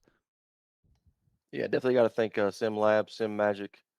Got to give an extra shout out to the Sim Racing Expo or Sim Gaming Expo. I think it's in September in Chicago. Freightliner, Simshop. Thank all those guys, and thank all my guys from DVD Motorsports. Thought we was going to have a top two or top three there for a while, but with Ryan, but I told Ryan, man, I'm like, man, even though we're teammates, I want you to race me hard. We don't have team orders or stuff like that or pull over for each other. I want everybody to race hard like we race somebody else. So, I hate that we gave it up there, but hey, I wouldn't want anything different. So, thank my guys from DVD Motorsports. We got to give a shout out to John Van Varels for doing it all this year for him. Hopefully, his brother's watching, and we kind of made him proud tonight. Wish we could have got a win, but seconds, sometimes that happens. So. Certainly not a bad result at the end of the night, all things considered. We'll catch you in a couple weeks' time as the series heads to the Daytona International Speedway to close off the rounds before the chase. See you guys. Thank you all again for broadcasting. Thank you for being part of the show, Greg. Go celebrate tonight. Thank you, guys. We'll put him down with the DVD crew once again. Have we hunted down Parker Lindman, or are we going to have to bring Franco on up here? I think we're going to have to bring Franco in. All right, we'll get Franco on up here. Of course, Franco wins the race tonight. We'll get the winning moment sponsorship read in here because I missed it while the race was still ongoing. Rogue Energy winning moment. Go to rogueenergy.com and use promo code AMA24 to get 10% off your order. We'll shout out Rogue Energy for sponsoring the series. And we'll bring up Franco Alvarez here, who wins the race here from Iowa. Franco, Jacob Collins, Caleb Brashear, P1 Broadcasting. You got us? I got you guys. Well, I do recall a pretty stellar performance from you the last time I was up in the booth here for the AMA Grand National Series from Bristol, but this time you pick up the win here from Iowa with probably the biggest tire gamble of anybody here in the field tonight. Took those tires with about 25 laps to go, had to charge your way from 17th, 15th in the field all the way to the front. Walk us through the very up and down race you had here from Iowa. Yeah, Jacob, it was up and down for sure. Like I started like 6th, 7th. I stayed at the top 5, top 6 the first stage. Didn't do a good enough job saving tires, so I had to adjust my driving a little bit for the rest of the race. I got spun at the end of stage 1, so I needed to go through the field. I got out of spun again, had to go through the field once more. I was able to pass cars and be around first, second, third. And yeah, until last stage, I got spun around again. And I was like, I am at the back. So I either take tires with everybody else and I finish 7th, 8th, or I gamble with a caution lately and I take new tires and it worked. I restarted 16th and I was able to drop the way to the field and I get the second win of the season. Yeah, and you talked about some of those spins you had throughout the race. I think there must have been 3 of them by my count, but you got a lot of practice working your way through the field, passing lots of cars. How did that help in terms of the confidence, willing to take that gamble late on the tires, roll the dice, and run your way essentially back through the field to the 3rd or 4th time tonight? Oh, for sure. One of the great things about the rally car is that you can pass on the inside or the outside. Like this car allows you to pass everywhere, so you don't tend to get stuck behind somebody like with an accident. So that gave me confidence to say, okay, if I have a little bit of extra tire that rest of the field, I will be able to carry my way at least to a top 10, top 7. I didn't expect to win, but I mean, I am so happy about it, so I don't complain. Well, you certainly can't complain when you get up to the top step of the podium, get the big cup at the end of the night. Caleb, you got anything to add for Franco tonight? Well, you win here tonight. You get the most serious questions here. It P1, especially when they're coming from me. And, Iowa here, it's got one of the biggest, exports of corn. So I guess I got to say, what's your favorite way to eat corn, I guess? What's your favorite way to prepare corn? I am not a fan of corn, unfortunately. So the only way I eat corn is through popcorn. So Okay. that's the only way I like it. Like I don't like the fruit itself. So yeah. Fair enough.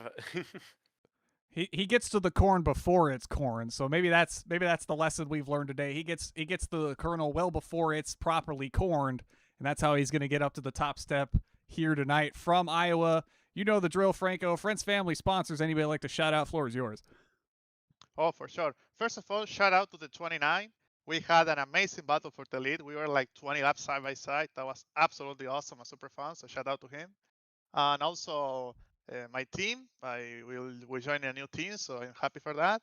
My friends that keep cheering me on me. So all of you guys for the hard work you do, and let's hope to put the number 41 Mobile One Chevrolet on victory lane once more.